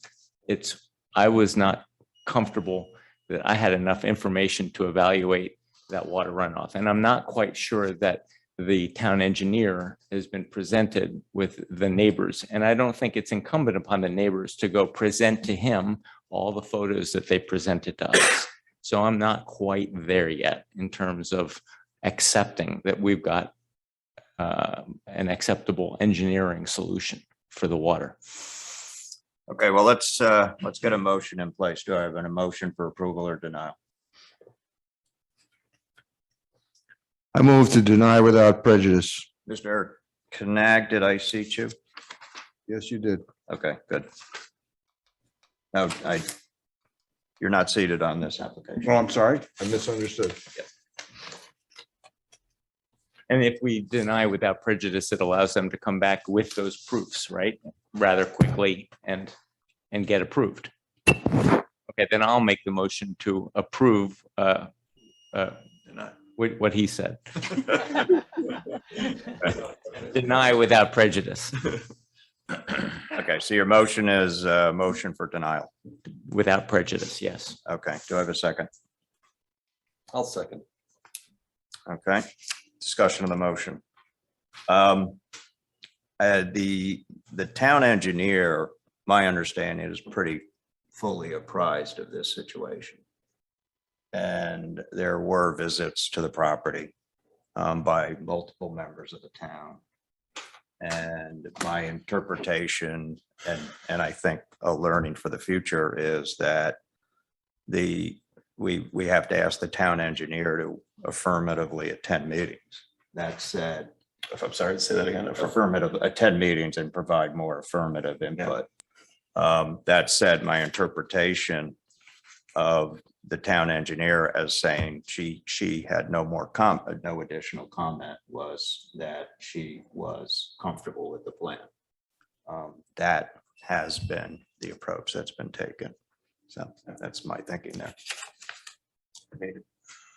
Yeah, it's James Basham. I mean, from my perspective, it's one of those things where I would defer to the people who have been on this commission a lot longer than I have, in terms of just, your experience as the town engineer and the precedents that you've seen in the past. If that's consistently been the case in the past, then I don't have an issue.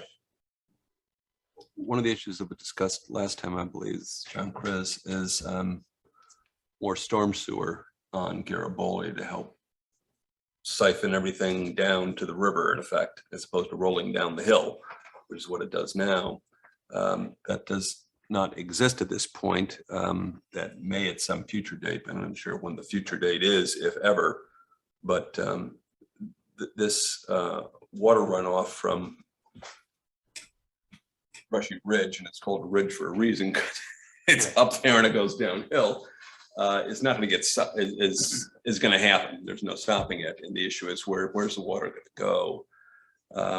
I am concerned about the downhill neighbors. I used to live in the area, and there's real water issues, and it can get quite severe. We saw some evidence of it that looked pretty severe to me anyway.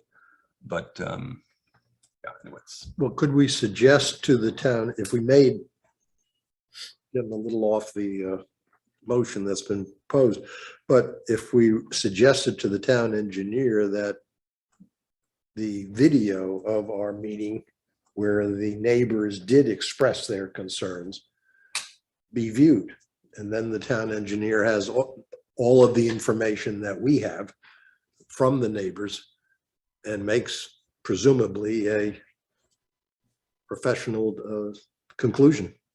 Len, question for you. Did the town engineer not attend one of the meetings through Zoom? Am I correct or wrong about that? You need to turn that on. Sorry, wrong way. I believe the town engineer attended both meetings on Zoom. I may be wrong, but I do know that the town engineer has had interaction with the neighbors and with the applicant. And we've all been out to the site multiple times. But we can do, the commission has done that. The commission can make recommendations to the town to do things. does it carry the weight of any? Well, if the engineer have to do attended it. the meetings, then, Well, exactly. then my comment is necessary. Further comment? Yeah, it's Kent Turner. The engineering of hydraulics is very complicated, and with the change in the climate, the severity of our storms, I'm just a little concerned that on paper it might appear that this retaining wall, the grading all works, but we're not sure that it really does. And when you factor in the changing conditions with the climate, maybe it makes more sense to add a condition, something to the effect that it's monitored, and that if in fact there is a problem 6 months, a year, 2 years from now, that there's some way that the owner and the town can find a way to help mitigate this impact that it's having on other neighbors. So I recommend a condition.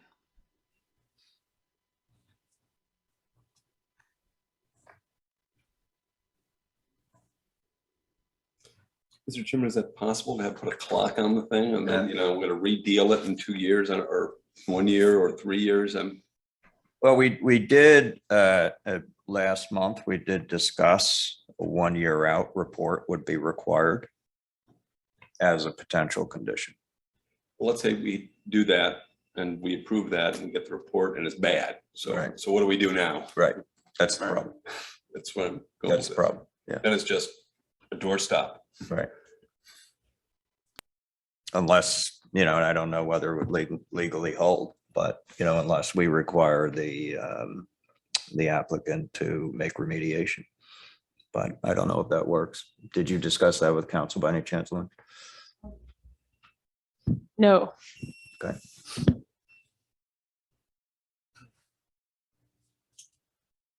Okay, any other thoughts? I mean, my motion would be to deny without prejudice, which would allow the applicant to come back or the town engineer basically to come back and say and clarify his position. He may say that you don't have a water problem, you don't have a water problem, or you do have a water problem, but it is not of the applicant's making. It is the water from Brushy Ridge, and the town does not have adequate storm drains for that point. And we recommend that the town take this action and the applicant take that action in order to correct this. I mean, I am sympathetic to the fact that this applicant did make in their application the point that this is water that's coming from all of their neighbors across their property. That was heard loud and clear. It's not necessarily of the applicant's making. But yet we can't just pass the buck without understanding the town engineer's position better. Isn't that what, if we voted to approve with conditions, and the condition being that the town engineer goes in and approves it before final approval, that's exactly what you just said. She's going to go in there and do what she has to do and study it and talk to the neighbors and the applicant.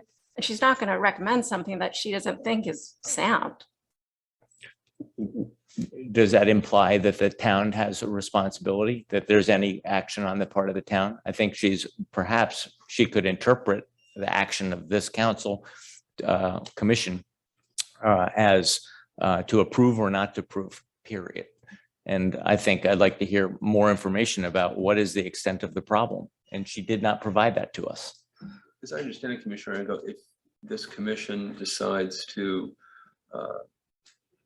approve your motion, in effect, the applicant would come back and probably with the engineer, I would hope, and we would be able to query her directly on her thinking on this, which might provide fuller information to members of the commission in order to come to some enhanced opinion, some deeper data, which we would not have. We simply turned it over to the town I thought that's what was going to engineer, happen. who would then just stick a pin in the answer, and that would be that.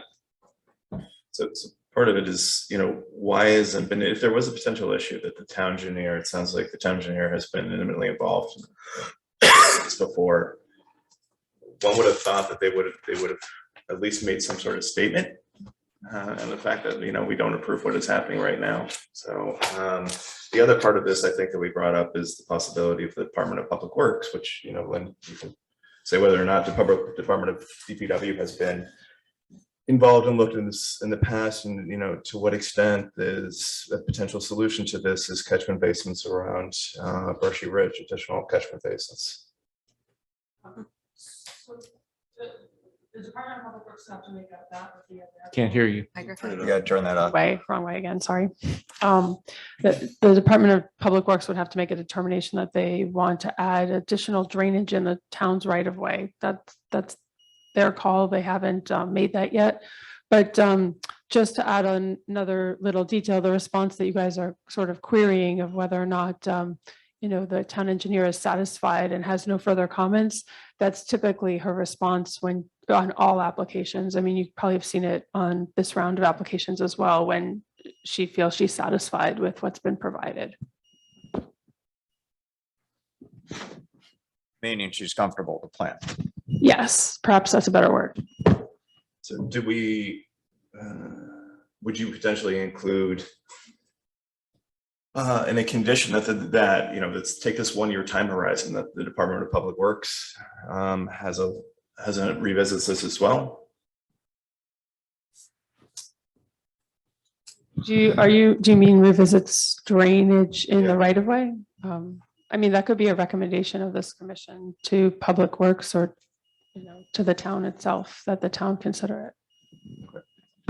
Yeah, the town's not the applicant, so Right. I don't think we can condition the town, but it's the recommendation I did. Okay. Which historically, frankly, sometimes the town has followed up on recommendations of this commission, and sometimes it has not.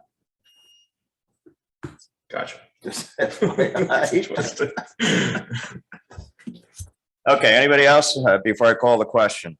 Okay, so the question on the table is to deny the application. Okay, Mr. Goodwin, I vote against the motion to deny. Mr. Turner? Motion to deny? So you vote for the motion to deny? Correct. Okay. Mr. Ward? I vote against the motion to deny. Okay. Mr. Radman? Against. Okay, so again, to be clear, you're not voting for the motion, you're voting to deny the motion. Okay, I just want to get this right. Mr. Chris? I vote for the motion. Okay, great. Mrs. Discornia? Against. Okay, Mrs. Nielsen? Against. Okay, Mr. Engel? For. Okay, and Mr. Bash? Against. Okay. The motion is defeated. Do I have another motion?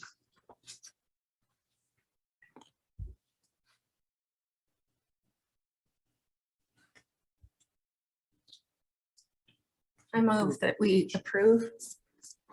And a condition would be for the town engineer to approve for final approval. Do you want to add? I don't know if Mr. Bash wants to add another condition. No, it's Mr. Would mention, I think it would just be recommendations. Okay, so then the recommendation would be for, Approval with the town engineer's final.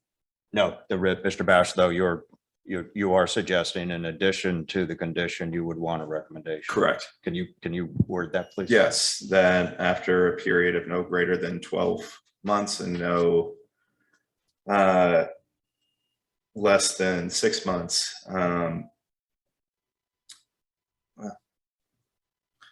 Say no greater than 12 months, that the Department of Public Works revisits the site to see if additional catchment basins might be necessary to solve drainage issues on Brushy Ridge Road. On Garibaldi. Sorry, Garibaldi, yeah. And for clarification, you're looking for additional drainage in the town's right of way? Yep. Right, okay. Just Yep. It's Kent Turner. Mr. Bash, I'm just concerned about the time period. what if there is not a major storm? How do we know that there is a problem or is not? Yeah, it's a good point, Mr. Turner. I don't know what's a reasonable time frame. You don't want to make it, it kind of capriciously decide some time frame. So if it's something that where there are multiple visits, again, it's just a recommendation. As Mr. Goodwin mentioned, maybe they do it, maybe they don't. So we can make, you don't want it to be so onerous that it becomes untenable. So, maybe it's something within, twice within a 1-year period. And again, I would be open to suggestions throughout the time frame. I agree. Okay, Lynn, you okay with Mr. Bash's, the way he worded that? Yes. Okay. Is there a second, by the way, on the motion or? Yeah, do I have a second? Second. Okay, Mr. Redmond. Sorry. Okay, any further discussion of the motion? Okay, I call the question. John Goodwin, I vote yes. Mr. Turner? Yes. Okay, Mr. Ward? Yes. Okay, Mr. Redmond? Yes. Mr. Cruz? Yes. Mrs. Tiscornia? Yes. Mrs. Nielsen? Yes. Mr. Engel? Yes. Mr. Bash? Yes. Okay, motion carries. Okay, we're gonna go off voting for a minute, give us all a respite. So we'll move on to item number 6. Right, this is regular meeting. We are not taking public input. 90 Main Street upon application of Trio on Main LLC for a site plan application approval to change the existing offices on the 2nd floor along Main Street into 3 apartments and 2 offices in the retail A zone at 90 Main Street. Lynn, are you talking to this or do we have somebody? We do. We have the architect, Mr. Achilles, is on the. They just bring up the. Good evening. My name is Bill Achilles from Achilles Architects in Bridgeport, Connecticut, and I'm representing Trio on Main. James Lucchese is on the Zoom with us. And what we are proposing this evening is a change of use to the 90 Main Street building, which most of us know is generally across the street from Town Hall. And presently, the front portion of the 2nd floor is office space, about 1,800 square feet. What we are proposing is to change that office space of 1,800 square feet into 3 apartment units, 1-bedroom apartment units, and 2 small offices. The zone that we are in is the retail A village zone, right? And the stated purpose in the regulations seems to match almost to a T what we are proposing. There you see on the screen is the existing conditions right now, which is basically all office space in that front portion of the building. If I may, the stated purpose or one of the stated purposes in this zone is to allow residential uses on the upper floors, particularly in existing structures, which of course is what we have, all right, to contribute to the smaller unit housing resources, providing diversity in housing choices and opportunity. So I believe that that statement directly relates to what we are proposing. Now, additionally, in the retail A zone, there are some restrictions on what we would be allowed to convert this space to. The units would all have to be 1-bedroom and on the 2nd floor, which they are. None of the units would have to have more than 750 square feet of gross floor area, which if you look at the proposed plan, none of the units do have more than 750. And they are more than 7 feet in vertical height above the curb level. This is the 2nd floor. It's certainly more than 7 feet above that. So we meet all those requirements of this request. Now, there you see on the screen the proposed, which has 3 units in the front and 2 small offices, one in each the upper left and one in the upper right-hand corner. Part of that reason is to keep the unit size down below the 750 square feet requirement, right? The construction essentially is an interior renovation with one small caveat, and that is in that middle unit called Suite B, we need in that bedroom an egress window. And we've reviewed this with the fire marshal and the building inspector, and we would convert one of those windows into a window that meets the egress requirements in accordance with the building and fire codes.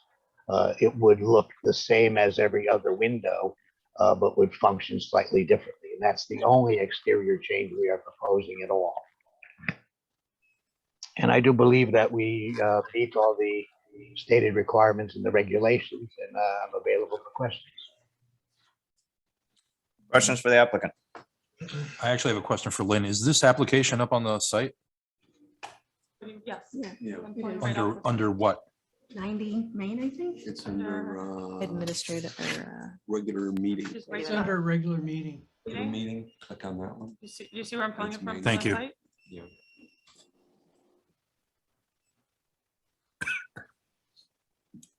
John Chris, this is ADA compliant? ADA building? Bill Achilles speaking. No, the proposed changes are not ADA. Is there an elevator in the building? There is an elevator in the rear portion of the building, but it's not the access to these units and inside the units do not meet the ADA requirements. So the The building code does not require. Excuse me, this is Jim Lucchesi from Trio on Main, the applicant. There are two things in Mr. Achilles' statement that I'd like to correct. Bill, there is no elevator in the building. No, it's not. And you did state that it was 1,800 square feet that would be converted, and it's actually 2,500. Oh, how do I I apologize. Excuse me, I had that wrong before, and Jim had corrected me. So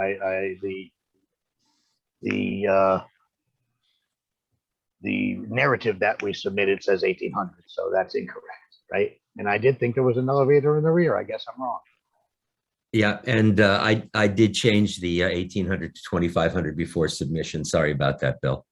Okay, well, we want to get it right. Let's just make sure we get it right. And again, if you add 750 times 3, it is more than 1,800. So that's pretty obvious. So the plan is 2 1-bedrooms and another one is a studio, it looks like. Suite A is a studio. That is correct. Yeah. It's a matter of interest. What sort of rent are you looking? That's not a question for me. Okay. Not sure exactly what market conditions are. There are other rental units, 1-bedroom units in the building, and they rent for between $2,400 and $2,900 per month. Thank you, sir. Anybody else? Everybody good? Okay, thank you, sir. Do I have a motion for approval or denial? Sorry, you want to ask her? Go ahead. When we have residential units on the second floor in this particular zone, what about the parking? Is there any parking criteria for residential units? This application is in retail A, so there's no parking requirements for any of the uses in that district. Okay. I have a motion for approval or denial. John Chris, I move we approve. Do I have a second?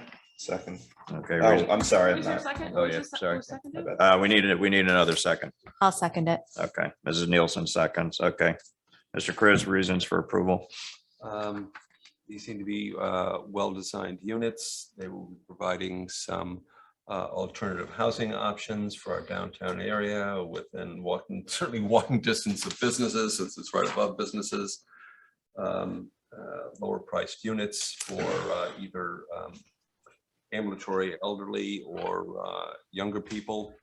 And so I think the town will be benefiting from the diversity of housing provided by this JV. Okay, thank you. I call the question. John Goodwin, I vote yes. Ken Turner, Yes.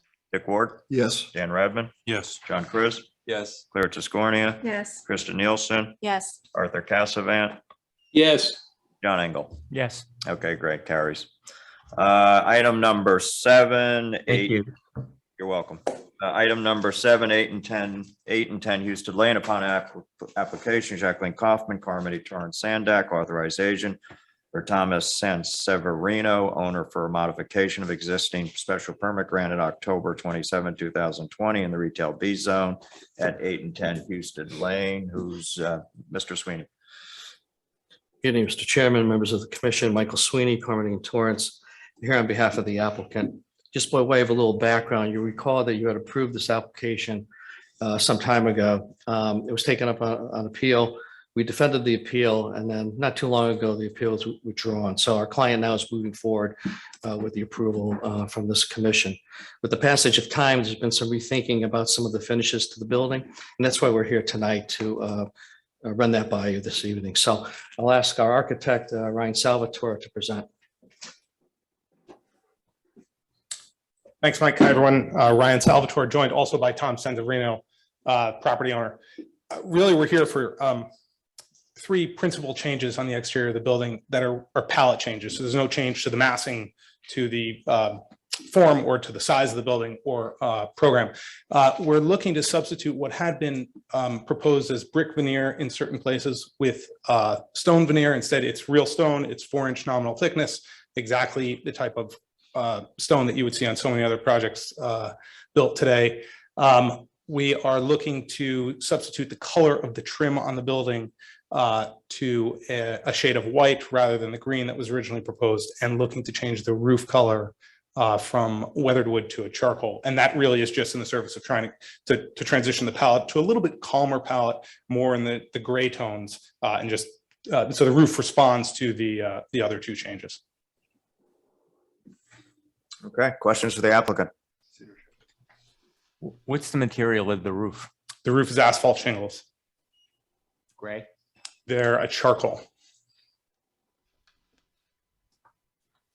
I'm sorry, John, because it says Alaskan yellow cedar shingles. That's the sidewall shingles of the building. Okay, got it. Thank you. You can still get cedar shingles after Canada just stopped shipping them and the US just did Well, the same this week? hopefully, I don't want to be back here in another few months, particularly on the sidewall of the building, which is a shingle style building coming from a precedent that is one of the principal shingle style buildings in Newport. So it seems to me a completely consistent finish, and one that I really would rather not substitute. You have someone muling them across the border. Okay, fair enough. Okay, anybody else? Seriously, I heard this week that slate is now cheaper It is. than cedar. We're seeing it on projects. It's Yeah. unbelievable. It's cheaper than cedar. Wow, for a roof. Yeah. Okay, once again, anybody else with any relevant questions? I just Okay. don't want him to have to come back and change the design again. Touche. Okay, thank you, sir. Thank you. Do I have a motion for approval, denial of the modification of the special I'll permit? move to approve. Uh, I will second. Okay, We have the motion? Mr. Ward moved. I actually saw Mr. Engel raise his hand, so he gets the second. Mr. Ward, reasons for approval? Well, I think the 3 changes are very reasonable, and they sound more attractive, in improvement from what they had originally proposed. Okay, great. Okay, thank you. I call the question. John Goodwin, I vote yes. Ken Turner, Yes. Dick Ward, Yes. Dan Radman, Yes. John Chris, Yes. Claire Tiscornia, Yes. Krista Nielsen, Yes. Arthur Cassavant, Yes. John Engel. Yes. Okay, carries. Okay, item number 8, 225 Valley Road, Silver Hill Hospital, stipulation for judgment, November 24, 2015. Mr. Sweeney? Mr. Chairman, Yes, sir. Kent Turner, I will recuse myself. Okay, thank you, Mr. Turner. Mr. Canag, you are seated for Mr. Turner. I also recuse myself. Okay, I'm running out of alternates. Where'd Mr. Bash go? I know, it's a joke. Okay, we'll just proceed. Mr. Goodwin, members of the commission, Michael Sweeney, Carmody and Torrance, on behalf of Silver Hill. I'll give a little background, but before I do that, I'd just like to introduce some folks from Silver Hill who are here this evening. Dr. Andrew Gerber. Excuse me, Mr. Sorry. Sweeney, I apologize. Mr. Bash, you are seated for Mr. Turner in this Silver Hill stipulation for judgment. I'm sorry, proceed. Not at all, thank you. Dr. Andrew Gerber, President and Medical Director, Rick Markello, CFO of Silver Hill. I believe via Zoom, Peter Porcelli, our Director of Safety, as well as Gloria Lloyd, who may be on Zoom as well. And probably most importantly is Keith Simpson Associates. He'll present some changes we're proposing to some signage at the property. We all know Keith Simpson's work from around town for many years. Just by way of background, 2015, an application was filed for 225 Valley Road. It's now known as the Stewart House. There was litigation that ensued and eventually a stipulation was entered into. A CO was issued and the Stewart House is being used now by Silver Hill. As part of that application, there were a few conditions that were attached to it. All have been satisfied, but there's one that's been dangling since that period of time. As part of the application that was eventually approved by stipulation, the applicant Silver Hill agreed to coordinate future applications with the SRNA, that's the Silver Mine Neighborhood River Association, which they've done on this and on prior applications. So since 2015, when the stipulation was issued, we've been here with several more applications. There was the administration building known as the Ackerman Building. We were here last year with a pretty substantial hardscape and landscape application, which you approved. We had a parking layout, a site plan application that was approved as well behind the administration building that was also approved. And each of those instances, we engaged with the neighborhood and there's no opposition. As a matter of fact, all supported in each of those applications thus far. The dangling issue as part of the modernization of the east and the west campus at Silver Hill is left over from 2015. And I quoted it in my letter to Lynn, so you don't have to dig through all the documentation. It reads, Silver Hill agrees to improve signage in the area of the neighborhood for the purpose of directing patients, visitors, and others to the property. Such signage shall be developed by Silver Hill in collaboration with the SRNA and the commission. Silver Hill's done that, and actually they've been doing that over the past several years. Originally, there was more of an omnibus plan put together, which would have included 106, would have dealt with the state of Connecticut. Tiger Man has been helpful with us on that. There were some issues with the state on that front. So what they decided to do was try to focus on Valley Road. So over the past year or so, there have been a number of meetings with the neighborhood group. We also reached out to Mr. Turner and to let him know as well. He's not part of the neighborhood group, but we specifically reached out to him as well and made him aware of the plans for signage and fulfilling this condition that's left over from 2015. All the changes that have been made there over the past several years have been to modernize Silver Hill, so it continues to be a first-class, really a world-class facility, and to rearrange parking as well as ingress and egress from both the east and the west campus. You'll notice now that with the new traffic configuration of both campuses, the ingress and egress on both the east and the west campus line up. Before they did not do that. So there was difficulty and safety issues, quite frankly, with crossing from side to side. So what you have in front of you tonight is a signage proposal for the entrance on the east and the west campus, so that folks coming from the north traveling on Valley Road, as well as from the south, can see the Valley Road sign, the Silver Hill sign, and avoid the issue that was brought up several years ago that when people come to Silver Hill, sometimes they mistake driveways of residential neighbors for the Silver Hill entrance. I think this will be the final point to cure that. And that's why we're here with you this evening. So I'll ask Mr. Simpson to just describe the Silver Hill signage that we're proposing this evening and how we developed it and why we think it's appropriate.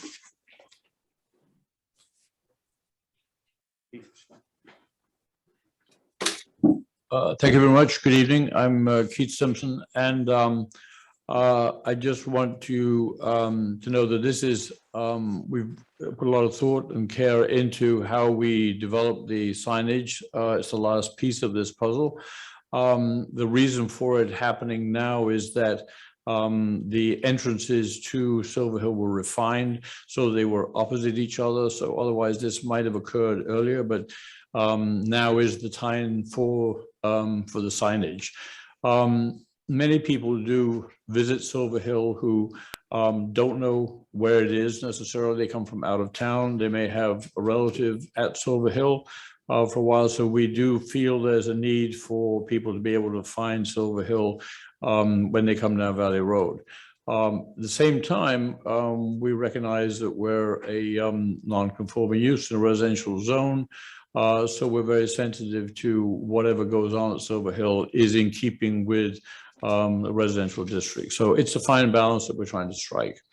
So with that in mind, we studied Valley Road up and down. We also looked at the existing signage, which is very simple and rather overlit, and the hanging signs on both sides of the road, different signs.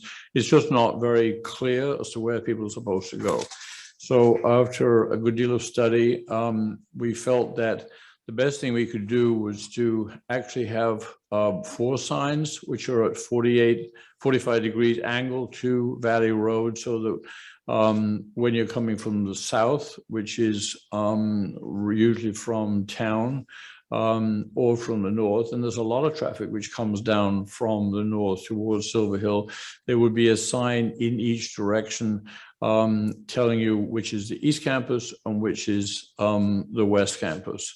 At the same time, we wanted them to be low profile, not high. We don't want to obstruct any traffic coming in or out of Silver Hill. We also want them to be able to be lit in a very low and simple way.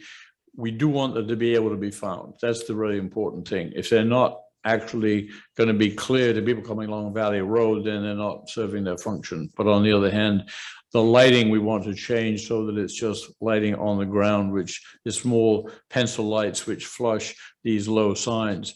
So just looking at the what we have up on the screen at the moment, the positioning of the 4 signs, the bottom left-hand side of the picture is the part of Valley Road which goes out to 106, the center into town. And it goes across to the top right-hand corner, which is up Valley Road towards the northeast. In the middle there, you'll see there's a crosswalk, a future crosswalk. Well, there's existing crosswalk actually, where the pedestrian traffic crosses over Valley Road. And the signs are those 4 45-degree angle lines on the different corners. They're well back from the road, not only for visibility for cars or any vehicle coming in or out of Silver Hill and so on, but they're also not obtrusive on Valley Road itself. They're a good 20 to 30 feet back from the road, in fact.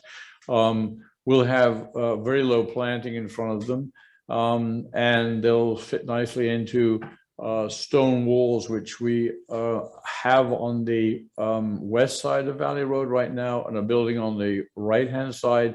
So the signs, which will be the next slide, but they will show them as being integrated into stone walls on both sides. So we feel that's very much in keeping with the neighborhood. We all know that stone walls are very much an attractive part of our road landscape in New Canaan.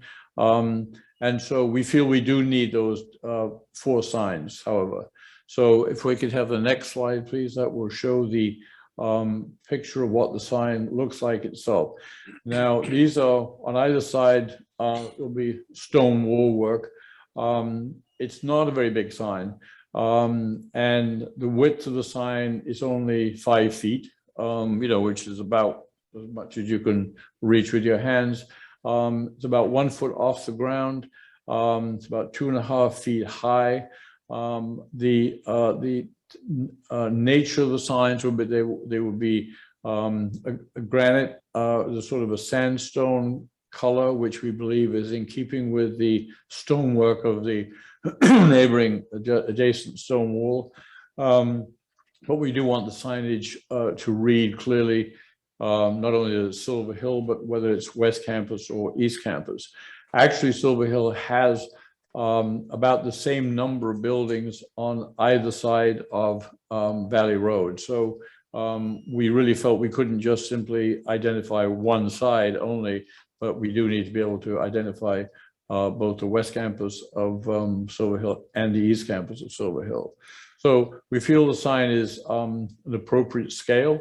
We put a lot of effort into coming up with this design and also testing it out by standing out in Valley Road and looking at its visibility from a distance. So we're thinking that as cars are coming along Valley Road, we want to make sure that it will be recognizable.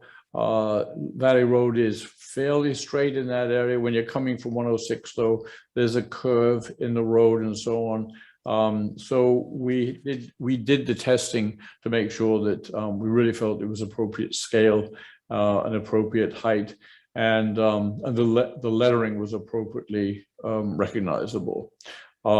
So I think the next slide just shows our lighting component that we have. It's a very simple lighting.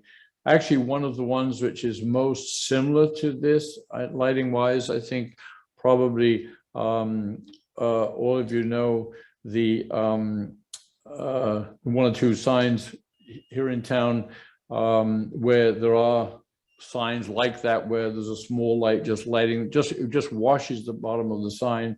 So we think that's not nearly as intrusive as if we had it up sort of higher. And so I think that's really what we're trying to do. We'd like to close this final chapter on making the signage clear and in keeping with the neighborhood. And I'm happy to answer any questions that you may have about it. Questions for Mr. Simpson?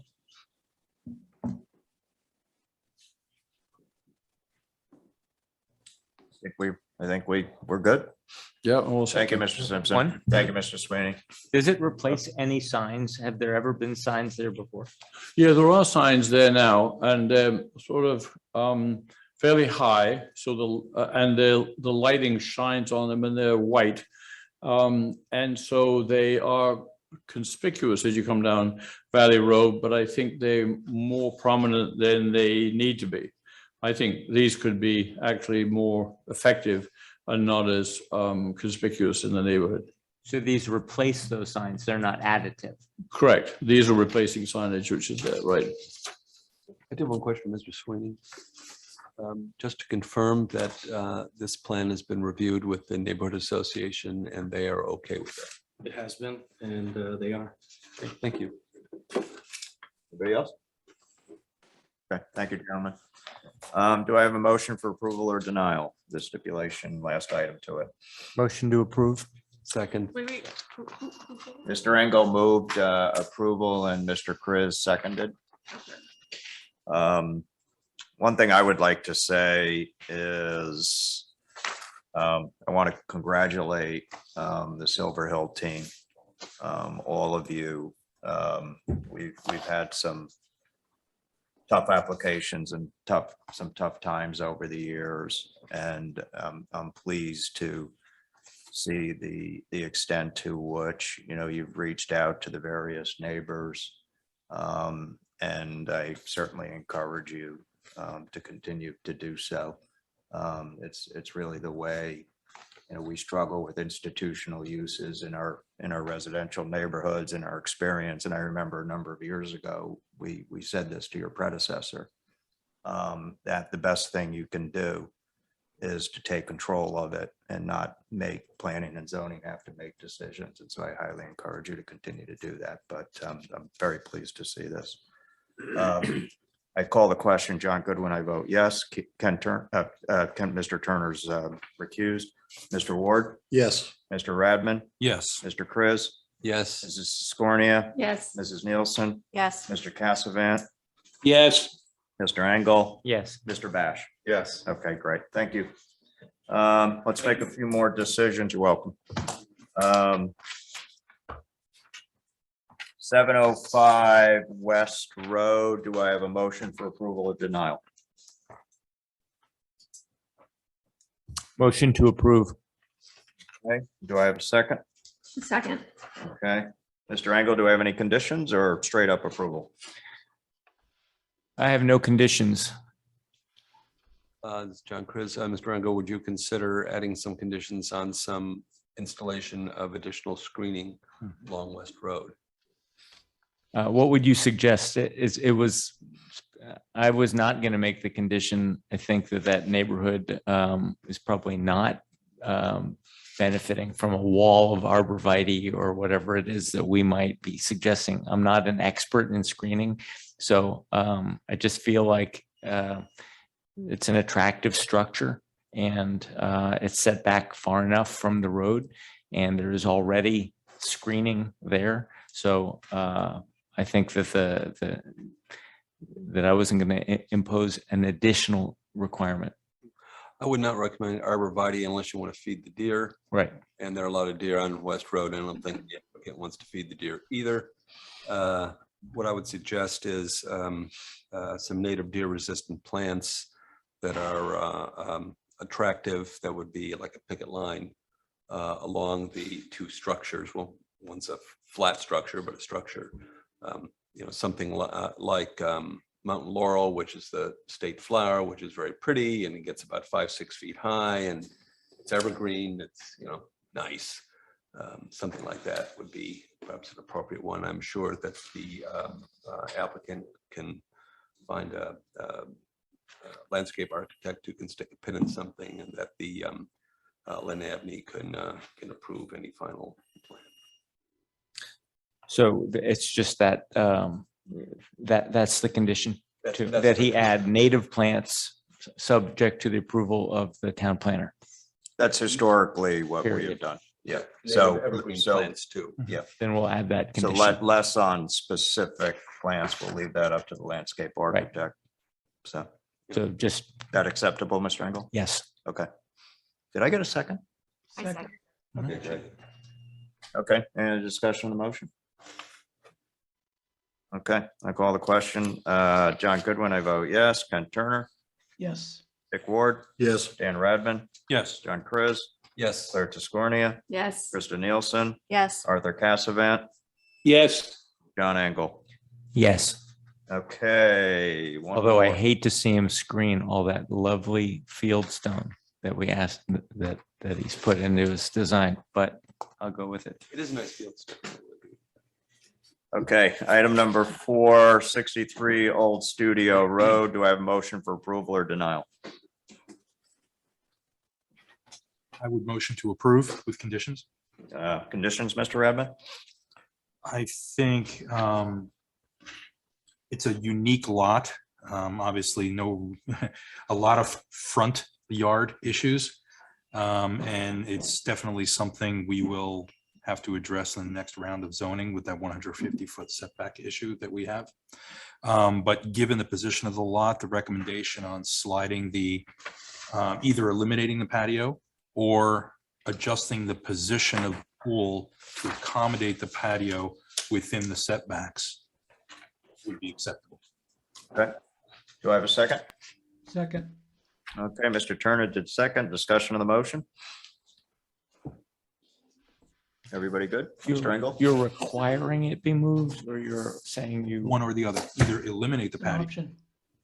or slide the pool down to keep the patio. Got it. Everybody good?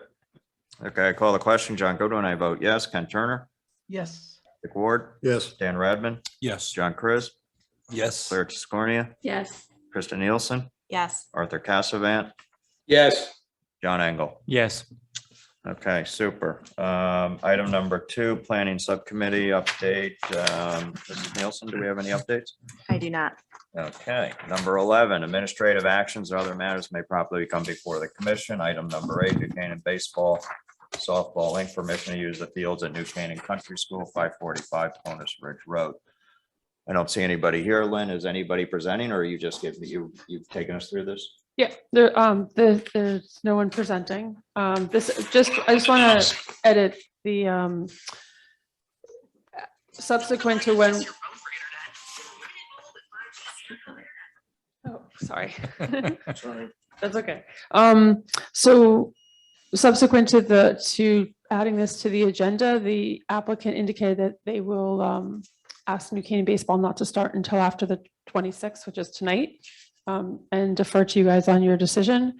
But typically all the institutional uses in residential zones, specifically the schools, come to you guys regularly for permission on a seasonal basis to use their fields, either themselves or others. In this case, New Canaan Baseball Softball is requesting to use the country school, or actually the country school is requesting to let them use it. They've stated the days and times. So it's Tuesday to Friday, 5 p.m. to 7:30, Saturdays, 9:30 a.m. to 10:30 a.m., Saturday, 9 a.m. to 12 p.m. And we posted, there was a letter from a neighbor that we posted on the website. You know, the neighbors seem to make a reasonable request that the baseball be on the southern portion of the campus. Now, I don't know what the baseball field setup is at the school, whether that is a reasonable request or not. There are baseball fields on the southern part. There are. Yeah. So it would seem to be a reasonable request that the baseball be on the southern part and not against the neighbor's I property. mean, they're neighbors on the south too. Yeah, I will observe that when I read that letter, I was troubled by the possibility that if we exempted the northern boundary from this approval, that we're disadvantaging the southern properties, who are the same ones who are dealing with that gym and the other lighting issues that we previously dealt with.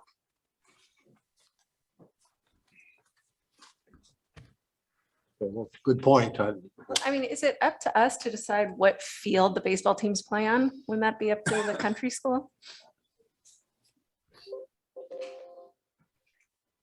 I'm okay with letting the country school figure it out. I don't know how many games they're gonna have going and the rest. We can rotate it. We rotate it.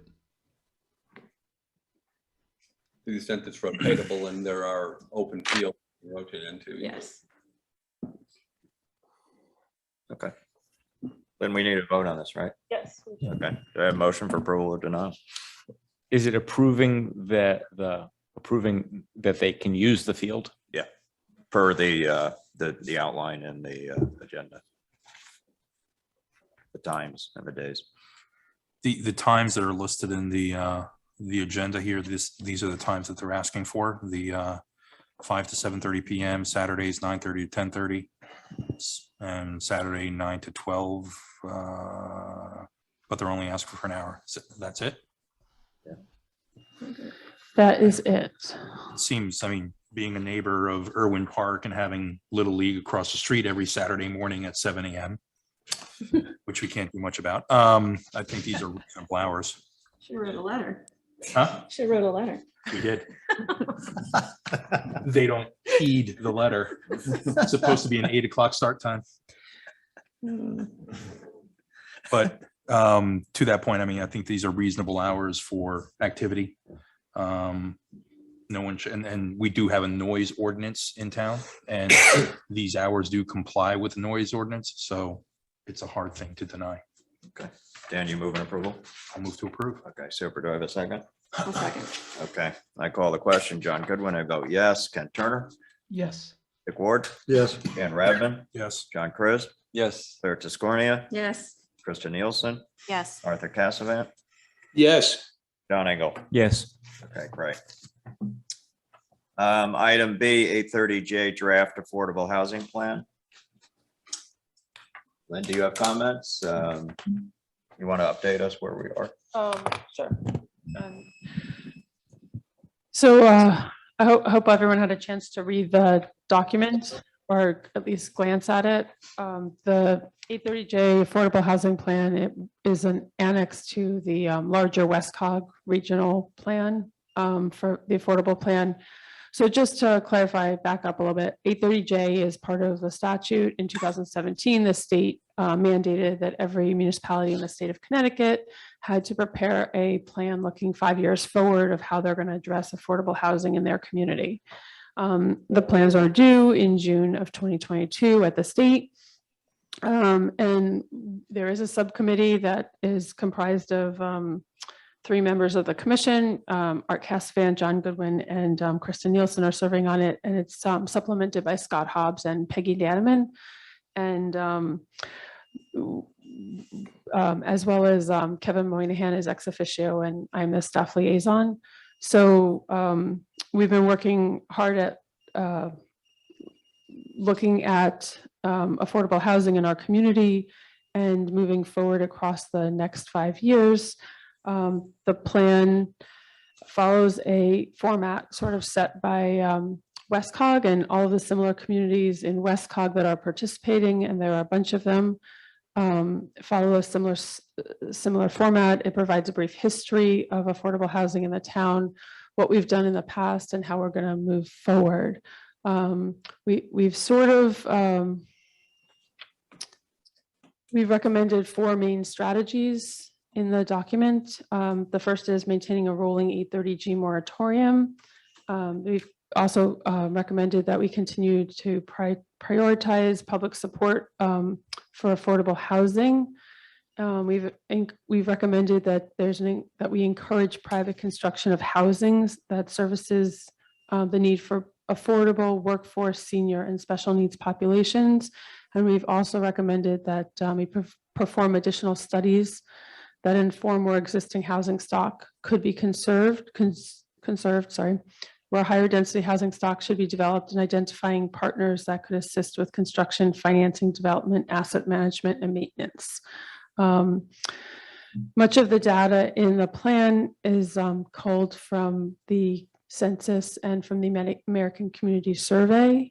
And last night, if I don't recall seeing any of you on the comment session, but last night we did hold a public comment session on the draft, and we received multiple comments on it. And we will be going back to look at which comments ought to be added to the plan. And so tonight was an opportunity to discuss it with the commission, and hopefully some of you have thoughts, comments, ideas, or suggestions. Did Art, John, or Krista, did you want to add anything? Did I omit anything, or? No, this is Art. Could I make a comment based upon last night's session, which is I did think that there was a great deal, although there was not a lot of input from the public commenters, there certainly was an incredible groundswell of desire to have more information about the concepts that are involved here. Because it was only a public comment session and not a Q&A, I do wonder if we would be well served as a commission to make available some form of informational process to provide information to the people in the community.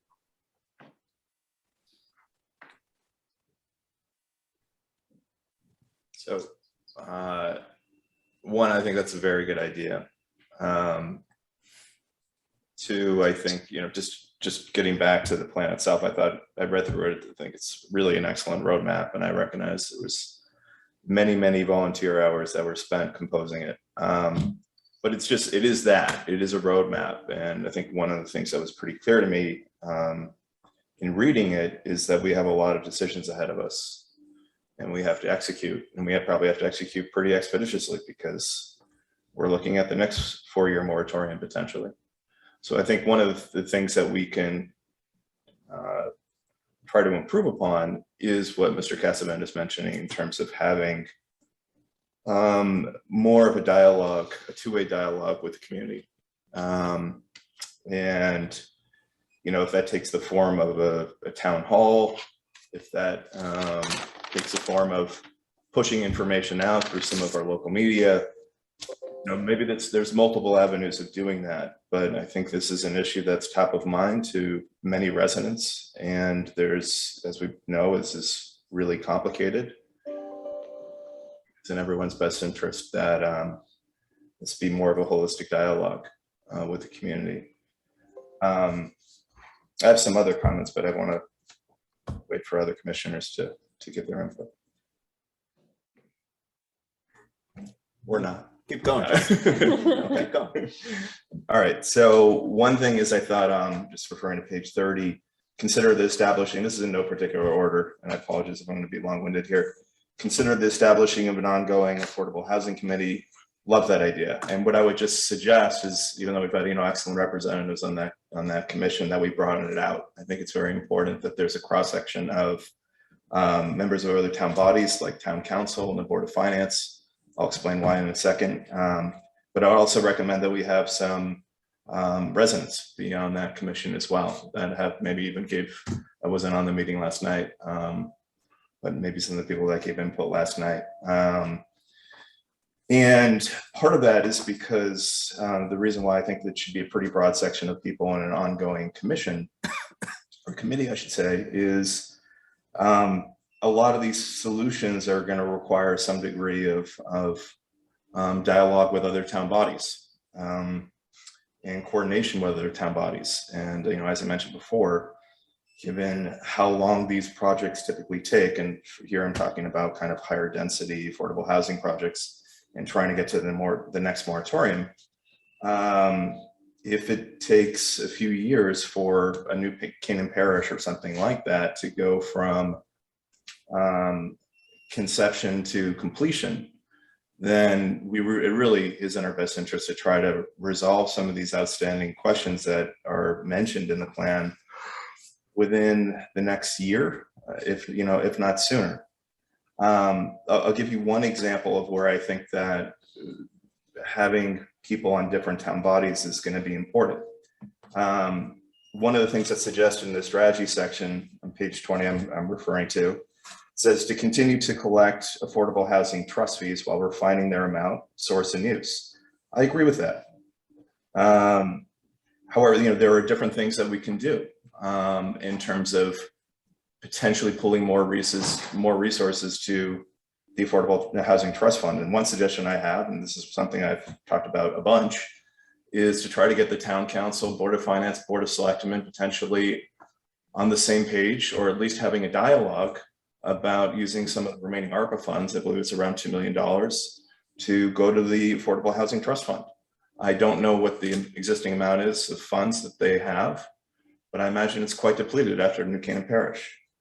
So how do you do that? Well, ARPA seems one of the best uses, in my opinion, of ARPA for funds would be going towards that, so the town can actually have some agency about its future development, workplace or affordable housing or special needs housing or senior housing as mentioned. I do think we should probably increase the rate from what we get for affordable housing trust fund fees. So that's another avenue.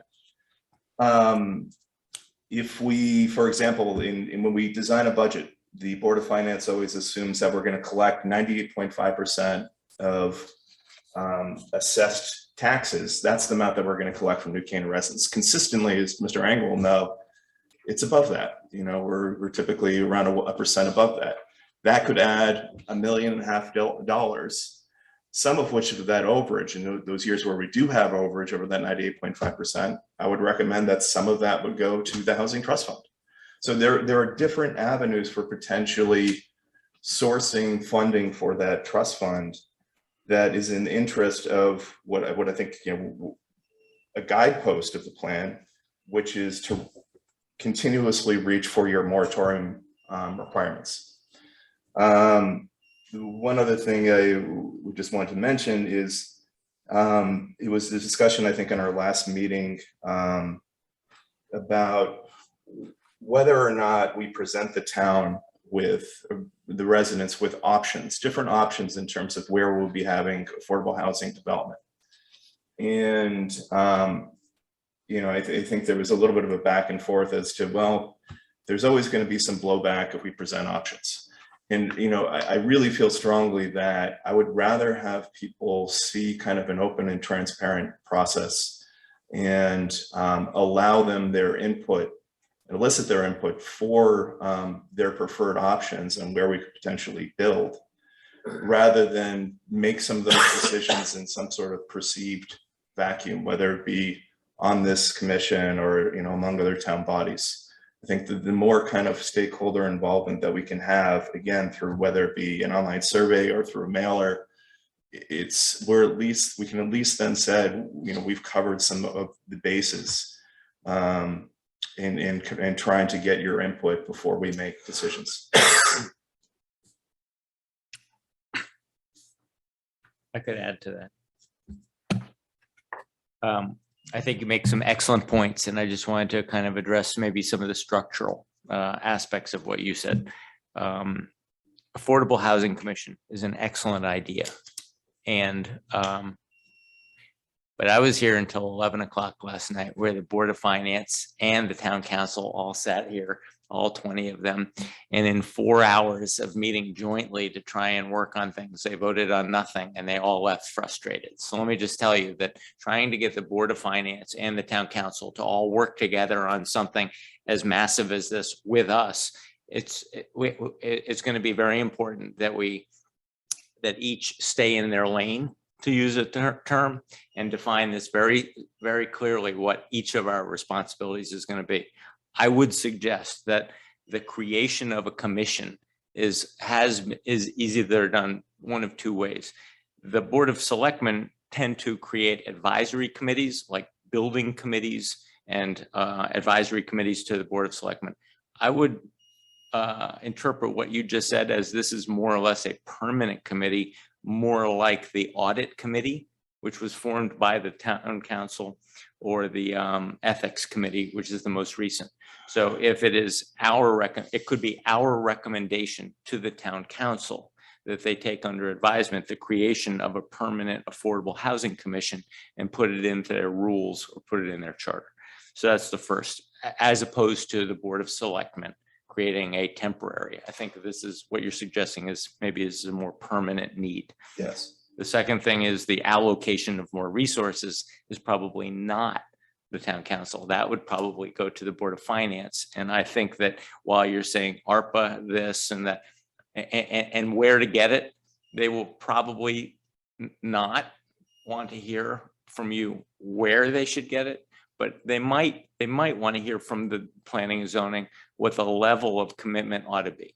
So if we believe that the current funding mechanism that they have created generates about $450,000 a year with a tax on building permits, and our recommendation is to double that, triple that in order to meet the need, and then we should just allow them to figure out where it comes from. For you to identify ARPA versus, I'm going to tell you that, you know, ARPA is, they're at the end of the ARPA process right now, and to add this additional burden might just complicate. So to tell them where to get it, I don't know. But I do think that it is incumbent upon us to identify how much is the need. And the third thing I wanted to address is how much like the POCD this is. I regard that what you just did, the document you just created, the 30-page document, is as important, or should be viewed as important, as the POCD. 10 years ago, nobody paid attention to the POCD. Now everybody in town knows what the POCD is, because every time any major decision occurs in this town, somebody talks about whether it's in keeping with the POCD. So one of the great things that's been overlooked about the POCD is not only did we create the document, but then we had an implementation committee. And maybe what we should do is create the second document, and maybe that's something that this committee wants to do, or a different committee, but the implementation strategy behind these ideas. So that's it. So the current affordable committee that's been created does not currently have a life on it, right, Lynn? It does not. So we have an affordable housing committee. So the question became, and it was discussed among the group, was to make it permanent or not. And as James points out, we have recommended that it be permanent. Now, where does it house? How does it report to? Created it. What does it do? It was, Kevin Moynihan. yeah. Then it's. Well, it wasn't. I mean, we needed to put together a committee to put together this plan to submit to the state. So. Yeah, you know, And once the plan's done, it's done. assumed that it's over unless Well, it's no, made but that's my permanent. point. So that's my point. My point is the committee was created, maybe Lynn, was it Kevin's idea to put the committee together? I thought we had to put a committee We had together to to- put, we think had the to put- state- we had to create a committee. for the state, for this state general Yes, that statute. was the Okay. recommendation. So the committee was, let me just finish. So the committee was created under statute. So we now have in place a permanent committee if we wanted to. The committee has recommended in the plan, as you read, James, in the last page, that this be a permanent committee. That's the recommendation on the table. But the vehicle would be either the board of the Board of Selectmen would do it or the town council. And they end up with very. Well, I'm and not gonna sure tell what you you mean, that James, John, and you know how the organs operate better than I do. There was a committee in place now. It's been Right. established. And it is an advisory to the first selectman at this time. And what I'm suggesting is that the audit committee, we went through this controversy because Mawazi felt one way about the audit committee and the town council felt another way. And so the town council created it and said, you report to us once a year and make a report to us. And so, it could go either way, but we have to make a decision, but somebody has to make a decision on how it gets formed and who it reports to. do you? Well, all- it is formed, and right now it reports to the BOS. What do people think about the two tracks that were mentioned within the plan, which I think really kind of concisely simplify things? Was there's a satisfy the 4-year moratorium track, and then there's this kind of broader diversification to meet need track. Should that all fall within this ongoing committee or those subcommittees? Like, I'm kind of getting that to like, what should the structure of this be so that it can be most productive? Well, the issue on this committee, I wonder, what does this mandate to do? What can it do? It can't pass regulations. It can't pass laws. It can't tax. It basically can just advise rulemaking bodies such as us or the Board of Selectmen or the town council that these are things that would be a good idea to do. And so it becomes a talking shop for just providing advice, since it can't do much else. I would add 2 other features that it can do. One is it can source information which is necessary for the correct operating of political process in our town. For example, if you listen to last night's call, it was extremely interesting to realize how there were many missing informational elements, which if it was not a public comment session, but a give and take session, we could have addressed, which might have been useful. The second thing is we need to determine politically whether the town wishes to proceed with creating a more diverse stock of affordable housing or not. Right now, we are reacting to state legislation. That state legislation encumbers us in a way, but in another way, it doesn't. I mean, we as a committee could argue, okay, let 830G run its course. Let as many eligible projects get built as necessary and tax them as necessary. But a critical function of this committee can be to inform and advise and I hesitate to use the word expert way, but in a professional way, so that the community can make policy decisions that I believe would belong with the selectmen. It's a staff advisory and research committee then. Yeah. Just thinking about what happened tonight with the 3 very small apartments being created on Main Street. They asked, okay, you get a charge. Yeah. I was going somewhere with this one. I think some people figured out. So it said what? 24 to 29, 2,400, 2,900. So let's call it 25. I take my calculator out. And what do we have? We have we have 2,500, that's on the low end of the spread, times 12, so that's 30,000 a year. So if we're going to say 30%, that's $100,000 a year for a small studio or a 1-bedroom. Okay, That doesn't work. this is what it costs. I mean, a lot of what you pay for in New Canaan is you're paying for the mailbox.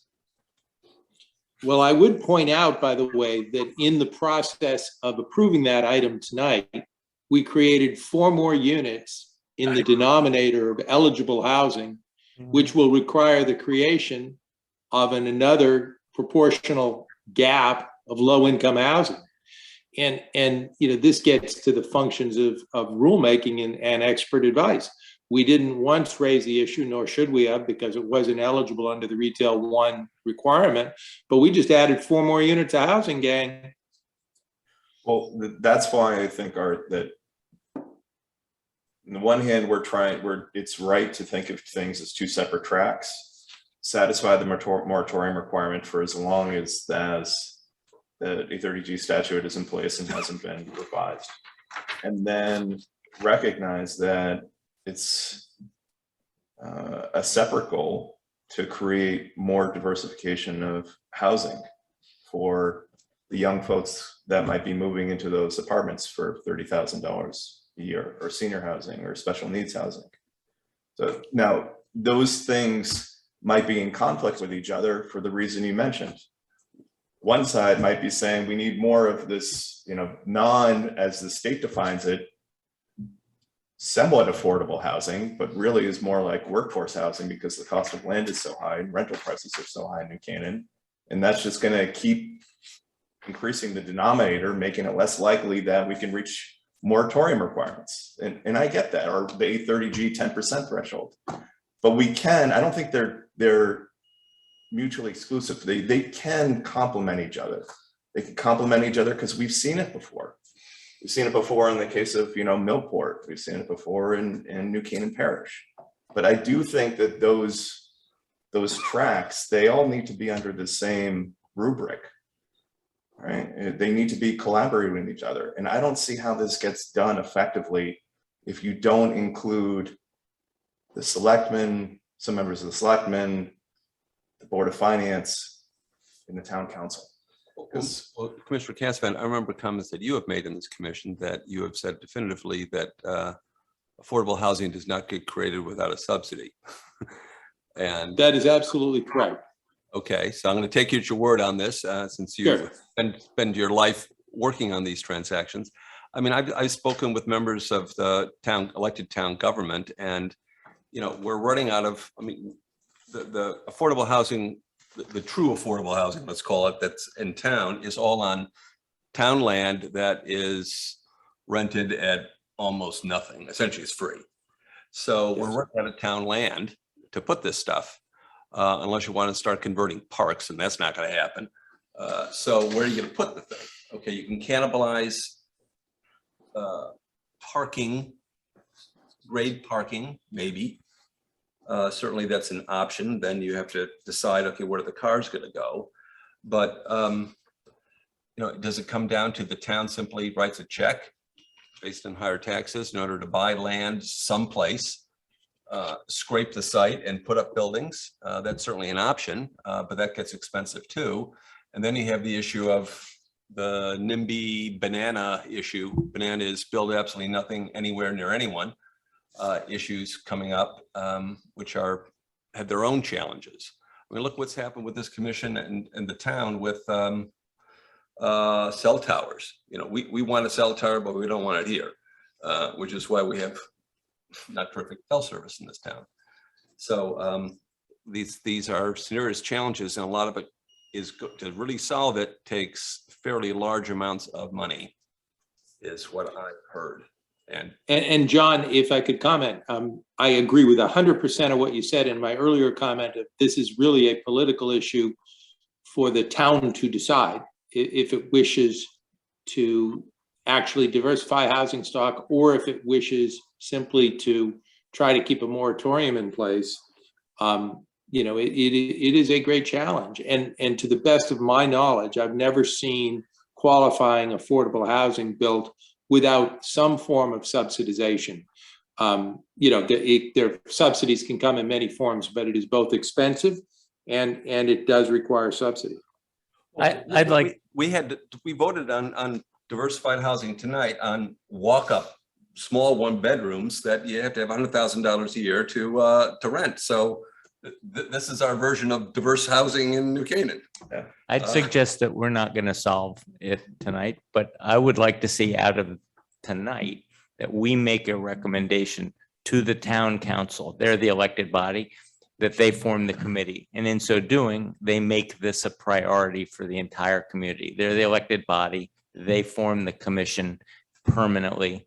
And basically, and then the Board of Finance asked at what level, and maybe with our recommendation, at what level can we subsidize or fund this, moving forward, to begin thinking about that. I think they each have a role, and I think it begins with us asking them to participate with P&Z, that this isn't just something that P&Z does, it's something that they have to get involved in, subsidize, and make a priority in the community. But I don't know that we should push them further than that at this time, as to like who's on it. it. To that is, I believe that there should be a recommendation on composition of that. Again, these things that we're talking about the funding side, which is going to come ultimately from the Board of Finance. The town council will eventually potentially approve it.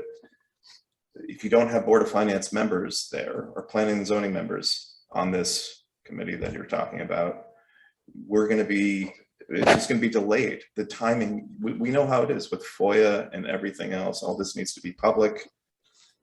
We need to have the ability to collaborate between multiple bodies. Agree. They'll figure that out. Well, I would suggest something, which is we have an affordable housing committee in place. Let's let the affordable housing committee do its work. Because, we started with a committee last year and into this year, Krista's committee, which did inclusionary zoning regulations. We then talked about attacking workforce senior housing. Meanwhile, this committee gets created. And, I think it's important to keep the focus on, what's the right entity to do it. So my recommendation is let the Affordable Housing Committee get its report done. And then, what the input should come from all of you is that a good plan? What should be, what's different?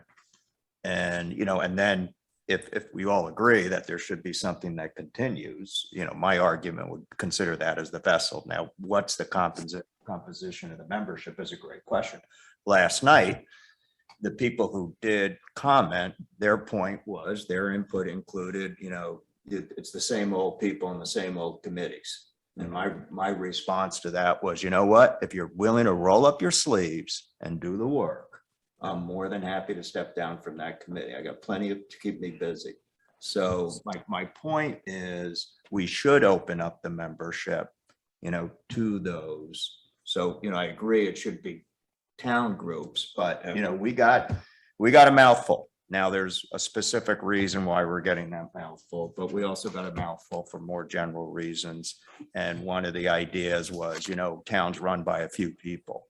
Yeah. So I would like to see this committee more open for those who want to do the work, but we all know it's easy to opine. It's a hell of a lot harder to roll up your sleeves and put in the hours and do the work. So maybe one step in that regard then, John, is to move this from, which is again an excellent roadmap, to I think maybe a little bit further defining direction. So if, in other words, like in the strategy section where it says continue to collect affordable housing trust fees while refining their amount, source and use. Okay, agree. It's a pretty ambiguous statement though, and I understand why it's ambiguous, because this is a planning document. It's not an execution document. Mm-hmm. So I think we can make some steps towards, whether it's tonight, soon, if not tonight, really soon, to getting info from people about more defined directions in some of these ideas. Do we as a group agree that we should make a direct recommendation that we beyond the few $100,000 that this housing trust fund on average is going to correct from, additions and new builds, that, we should increase a rate, for example. That's something definitive that we could say and move. Are we comfortable just having our chairman go talk to the chairman of the town council about their thoughts on what we've discussed tonight, and let the two of them figure it out? Because I don't know that you necessarily wanted another permanent job. You're already chairing one commission. So, well, I'm not the chair, but go ahead, John. Go ahead. So I'm not going to presume that the people who are on that committee even want to be on that committee permanently. Right. And I'm sure the town council and board of finance will have some ideas on whether they do or do not want to have some permanent member on that committee. But I'm happy to just have our chairman go talk to that chairman and take our feeling that we'd like to make this a more permanent and high profile part of our community. Now leave it at that. Yeah. Now, logistically, we have another problem, which is, one of the feedback we also got last night was, as Art said, we were listening, we were not taking lots of Q&A, and a number of people got upset about that. And I think they interpreted that the wrong way, but neither here nor there. The challenge we have is we have to get this report submitted by June, Lynn? We have to get it to the BOS by when? We have to get to the end of May meeting at the latest. Okay, so the interesting thing is I'm sitting there and I'm listening last night, and I've become, I'm an advocate. We should have some sort of permanent, affordable housing, broadly defined entity. But what I would like to see, I was saying to myself, how do we submit a plan but make it conditional? What do I mean by that? Is to submit a plan that, we think is a really good plan by June, in my opinion, is a joke. Because, James, you're making, do this, that, and the other thing. We don't have the full-time people to get this thing to a great point. Right. So I started asking myself, can we submit the plan conditionally and say, we're going to come back with a follow-up plan at some point, later in the year or something? Because we don't, you tell me if you agree or disagree. We don't have the time to do all of, it's a lot of information. No, I don't think that we're going to get, We have a deadline. We have a deadline. We've got a month, but to James's point, And I we're think. not going to have, by definition, I'm sorry, you're not going to have a great finished product. It just, all of us here have, I've got some comments on the thing. All of us have some input on this thing. It's going to take a lot of finessing to make it a really robust document that all of us can stand by. Yeah, and to get the, and again, people were saying last night, there's not enough public input. We're not going to get public input done in the next month, in my opinion. And then you digest it, you coalesce it. So is a conditional submission or a draft submission acceptable to the state, or are they going to, yes? I believe that we have to meet their deadline to the state, but if we, in so doing, form a permanent commission for the continuous refinement of this document in cooperation with the public, then that's going to that's going to satisfy the public's need for input. They're going to know that this is a living document. That's how we treat the POCD. We have a committee, we convene, we get, and they know it's a living document and that it changes from, time to time. And just to add to that, the statute that created this 830J requires that the plan get updated every 5 years. So it, of course, it's a living document. Not only is it living through this year, it's every 5 years has to be revised and resubmitted. Is there a rule that says you can't update it more often? No. So, then you update it 2 weeks later. Right. Yeah. Well, the real issue, once again, because in my mind, and this is going to be heretical, is what's less important is what we submit in June. I agree with John entirely. What matters here is that we need to build information, make information widely available, and determine whether or not we have a will to act as a community. And, we can revise this as often as we want to get it to action or not. The cudgel of 830G is focused on, one that's extremely painful, but that's a Hartford driven impetus. What was missing last night was that the folks I don't think any of the folks who made comments last night understood the critical components of 830G. Yeah.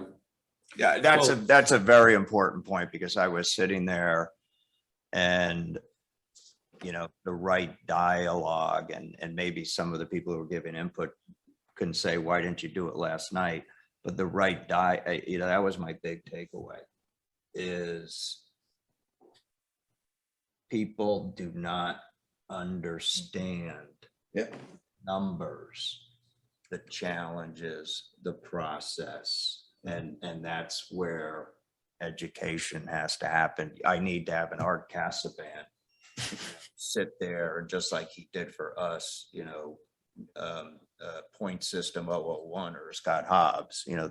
Yeah, I think that's a critical component, and probably, you know, obviously the reason for the blowback from last night, right? Had that meeting started with a half-hour introduction of why we're doing this, how we're doing this, what we're thinking, what the steps forward are before public input was received, it probably could have extinguished 30 to 50% of the commentary.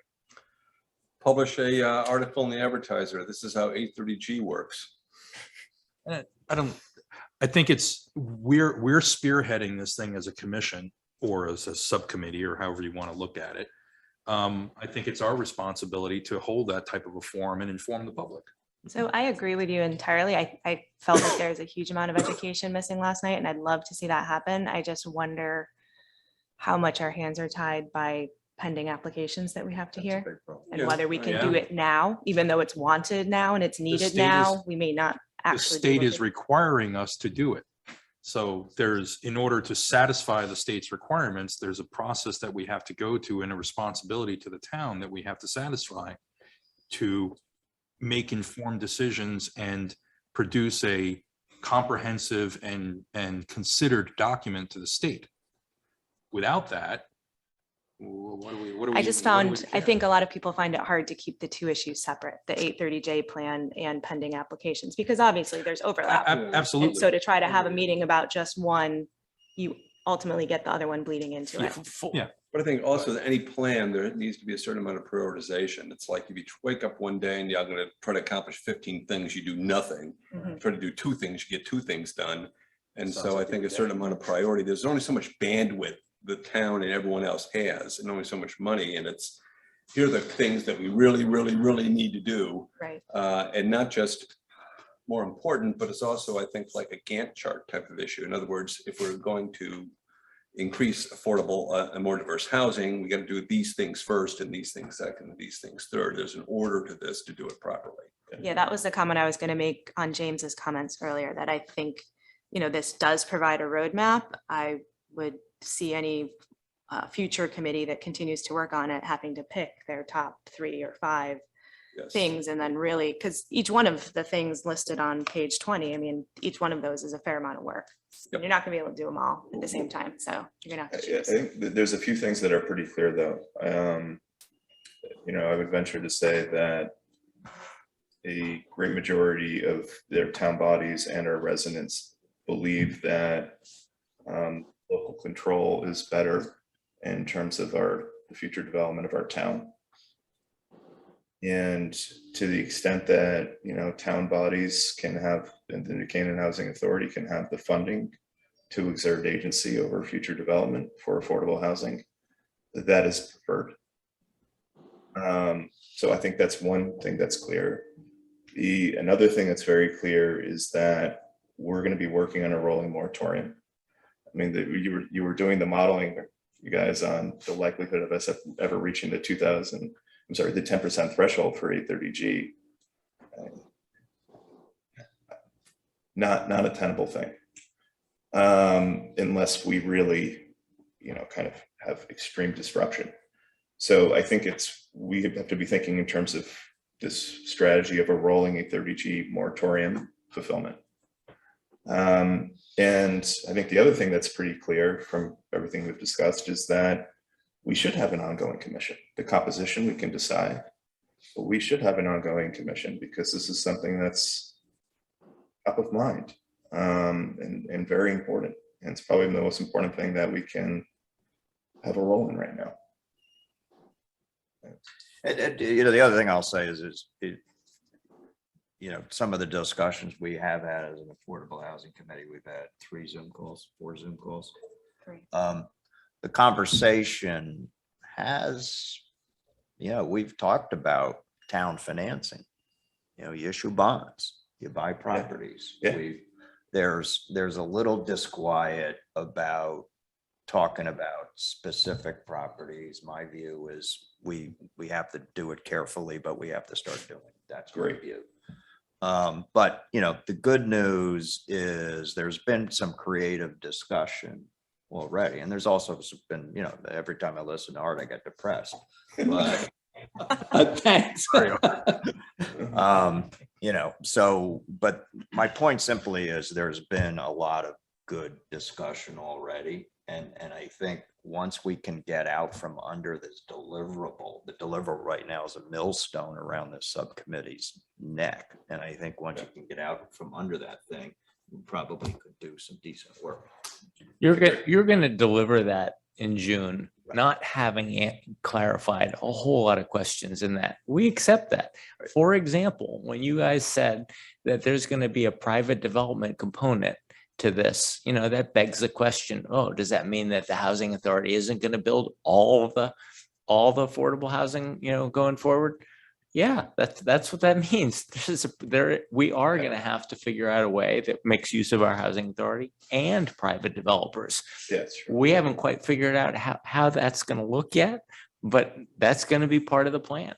Right. And so, I mean, but that's what gets the people excited when they hear, oh my God, you know, you're going to basically outsource this to private developers. What does that mean? Well, you know, this is just the first 30 pages, you know, of our plan. Some of it is, you know, and it's mentioned here, definitely some of this is going to be public-private. Agree with John too, in terms of, I think, you know, the town having to buy some of this housing. And he's referring to the fact that I said one of the strategies is there are, after talking with Scott Hobbs and asking him what does it cost to build a unit of affordable housing with a housing authority, and he's given me $400,000 or $500,000 targets. And I said to him, there are occasionally now housing stock coming up in town at $800,000, $900,000 for a 2-family house. Why isn't the housing authority buying up those units and putting them into the pool? And he said one of the challenges is that we are not currently set up to administer affordable housing all over town. But maybe that's something we should look at. So those are the kinds of things. I don't want the public to think that we haven't thought about these things and we haven't debated those things. We know what a piece of affordable housing costs. Now we need to put the mechanisms in place to pay for it and figure out which ones work for us and which ones, like he said, that currently doesn't work for us. the public is not going to know unless we tell them, right? If we talk about things like educating about 830, you know, at some point, again, I think it's really in everyone's best interest that you give, you know, a brief overview and you push out this information to the town and whatever the most viable way is of doing that. About here's what it is that your town government is faced with. We want input from you on some of these options. And, you know, before that, you know, maybe we can kind of start to filter some of the options in terms of what might be preferred. Do we generally prefer that new high density development would be along a state road, that it should be near transit oriented developments? I think there's probably going to be a lot of debate about that, but I think what we generally agree is that we don't want to show, what we don't want is for residents to feel like the town government is picking winners and losers in terms of where new development is. You know, we want to be able to show them that I think that we're going to try to build some of this development in areas that won't affect a particular neighborhood in a potentially negative way, where there's, you know, a high density complex that is going to be built right next to a home that would be totally inappropriate to build that next to. And you can at least steer people in terms of the options that you would want to get feedback from using some of those guidelines. So I think there's, I mean, we can go on all night with our observations and our opinions of how to structure this thing. The hurdle we face right now is just the optics of a coincidence. And what I mean by that is we've been talking about affordable housing here in this commission for over a year, for 2 years, right? And put a draft package together, you know, a number of months ago, adopted it, refining it, responding to the state now. It's all been evolving and moving. But the optics to the people in town and probably the reactions that were heard last night is we're reacting to the current application that's before us because the moratorium wasn't met, deadlines were missed, and we as a commission and as a town are now trying to put a Band-Aid on it by putting a commission together on affordable housing. I'm just telling you, that's what the town is seeing. That's what probably everyone in the audience was thinking. That's what the paper's been, they haven't said that directly, but all of those little bits and pieces have been discussed publicly. And the public has put that picture together. And we as a commission have to make it very clear that this has been an ongoing endeavor in trying to address affordable housing. There were issues associated with the moratorium that prevented us from getting it. We can explain why. And here's what we're doing proactively now to continue our efforts on the affordable housing effort, right? We as a commission can't keep going forward with blowback from the town on what we're trying to do. Yeah. Right. We need them on our side, if that's the best way to put it. Yeah. By the way, and I think the best way to get them on our side is for them to feel like their voices are being heard. Absolutely. Totally agree. Totally agreed. And that's what I meant by the sort of the information session of really trying to explain the steps and the history and what's needed and what deadlines we're trying to meet and the fact that it's a draft and the fact that it's ever evolving, all of those things. So as a potential education piece, I think it's critical that we do that. I'm not certain, even if we do explain the principles, that the folks who were on the phone last night are going to be any happier, but we will at a minimum have provided a baseline of information that's necessary for them to make reasonable decisions. Yeah, I think we've all been either on this commission or around the block enough to know we're never going to satisfy everyone and nor quell the disdain of the entire audience, right? Yeah. Okay, so can I do an exit strategy, or yes, John, please. you dying to say one I was more just thing? going to say one thing. I think that we actually, as a town, have a precedent for this. And we didn't always, but I'll just point out the Tiger Man figured out, finally responded with a 20-year plan. And he said, if you have a road problem that you have been attacked, you have a problem, just like we have affordable housing. We had a road repair problem. We let it go for a long time. Then it became a crisis. Everybody in town said, you need to address this crisis. It was after the Dick Bond years. He put a plan together and he said, you need to fund this at about $2.5 million per year consistently. And that is a mathematically most efficient way to maintain your roads at the highest possible number. I think that's what the public expects. The result of this 30-page and then this commission is that we're going to actually come up with a 20-year plan that shows exactly how much funding over what period of time is going to hit these moratoriums so that we're not reacting to crisis. I don't think it's impossible. Tiger Man already did it for our roads. Somebody can write this plan. And the public just needs to know that we are going to do that. And we're going to do it this year. And we're going to end up with a 20-year roadmap and exactly how much to fund it. Well, that's what this 30-page document is. It's the beginning of that roadmap. Yep. That's Selectmen, Board of Finance, Town Council. Yep. They pull those triggers. Or Tiger Man all by himself. Just send Tiger Man out and say, write us our next plan, Tiger. Okay, exit strategy. So Lynn, the Affordable Housing Committee has to schedule their next meeting, right? Yes. Okay, and I suggest you let everybody on this commission know when that meeting is. And then I think commissioners, you should feel free to attend. That's one. Two, just an observation. This is going to dovetail very well with the POCD process. Yeah. We're going to start the POCD process this fall. So let's say this Affordable Housing Committee, continues the way I think we all agree we'd like it to continue. That will end up being a very significant component of the POCD.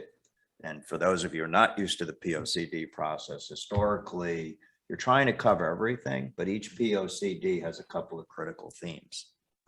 And so the last POCD, I would argue the major theme was downtown. Previous POCD, I can't remember what but my point being is, and I'm starting to hear from different people. I'm hearing from people on the conservation side, land and stuff like that. So there's going to be a couple of different themes, but I think timing wise, I think this is going to dovetail very well. The last thing is I'm going to hopefully have Mr. Bash go home happy is ARPA is right now back on the table potentially for affordable housing. So, awesome. What's ARPA? How would you like us to offer commentary on the draft? Email Lynn, is that the best way to do it? Yeah, that would ideally be the best way. If you could send an email with your comments. So, okay, one more item. I'm sorry, I missed that. So we can send our, can we Send send your us comments to Lynn? to Lynn? Yeah. Okay, which will be distributed presumably to the selectmen or? To the subcommittee. And then we have to meet to determine which comments to reincorporate into the plan. Is it something, John, where you think it makes sense? Does it make more sense if, let's say I individually, maybe separate from my role here, were to write a letter to the selectmen, outlining why I think it would be a good idea to use some ARPA funds for the housing trust fund, replenishing it? I have no problem with that. You have no problem. Okay. Is it better that comes individually? Is that something we would want to do as a commission or whatever people think? I think it would have more meat to it, certainly, if this was a suggestion from this commission. That's a good idea. We're discussing it, right, Lynn? Correct. We are discussing it. And we've also sort of discussed whether or not it should go to the Affordable Housing Fund or whether there should be a sister fund. Because of the way the statute's set up, the current fund, you can't acquire land with it. So does there need to be another fund that would be available to acquire land if that's the town's goal? The town council did create a land acquisition fund, and although it was imagined to be for open space, it was not restricted. So you could put money into the land acquisition fund for both purposes. Okay, so I'll try to put together, I'm on an airplane tomorrow morning, but let me, as soon as I can, try to put together an email on behalf of the commission. Okay.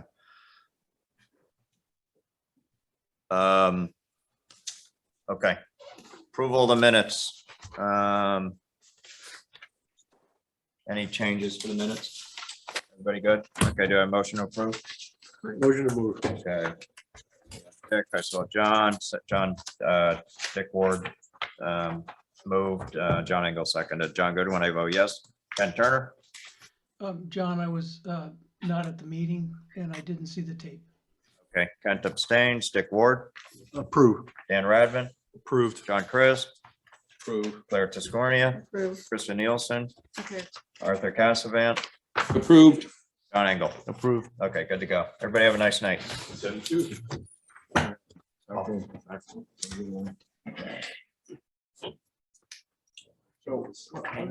is the status of that moratorium? Debating the height of cell Then, towers. no, I believe it was Decided original law. to stay in the land and not Okay, and then make a regulation on a 9-year, 100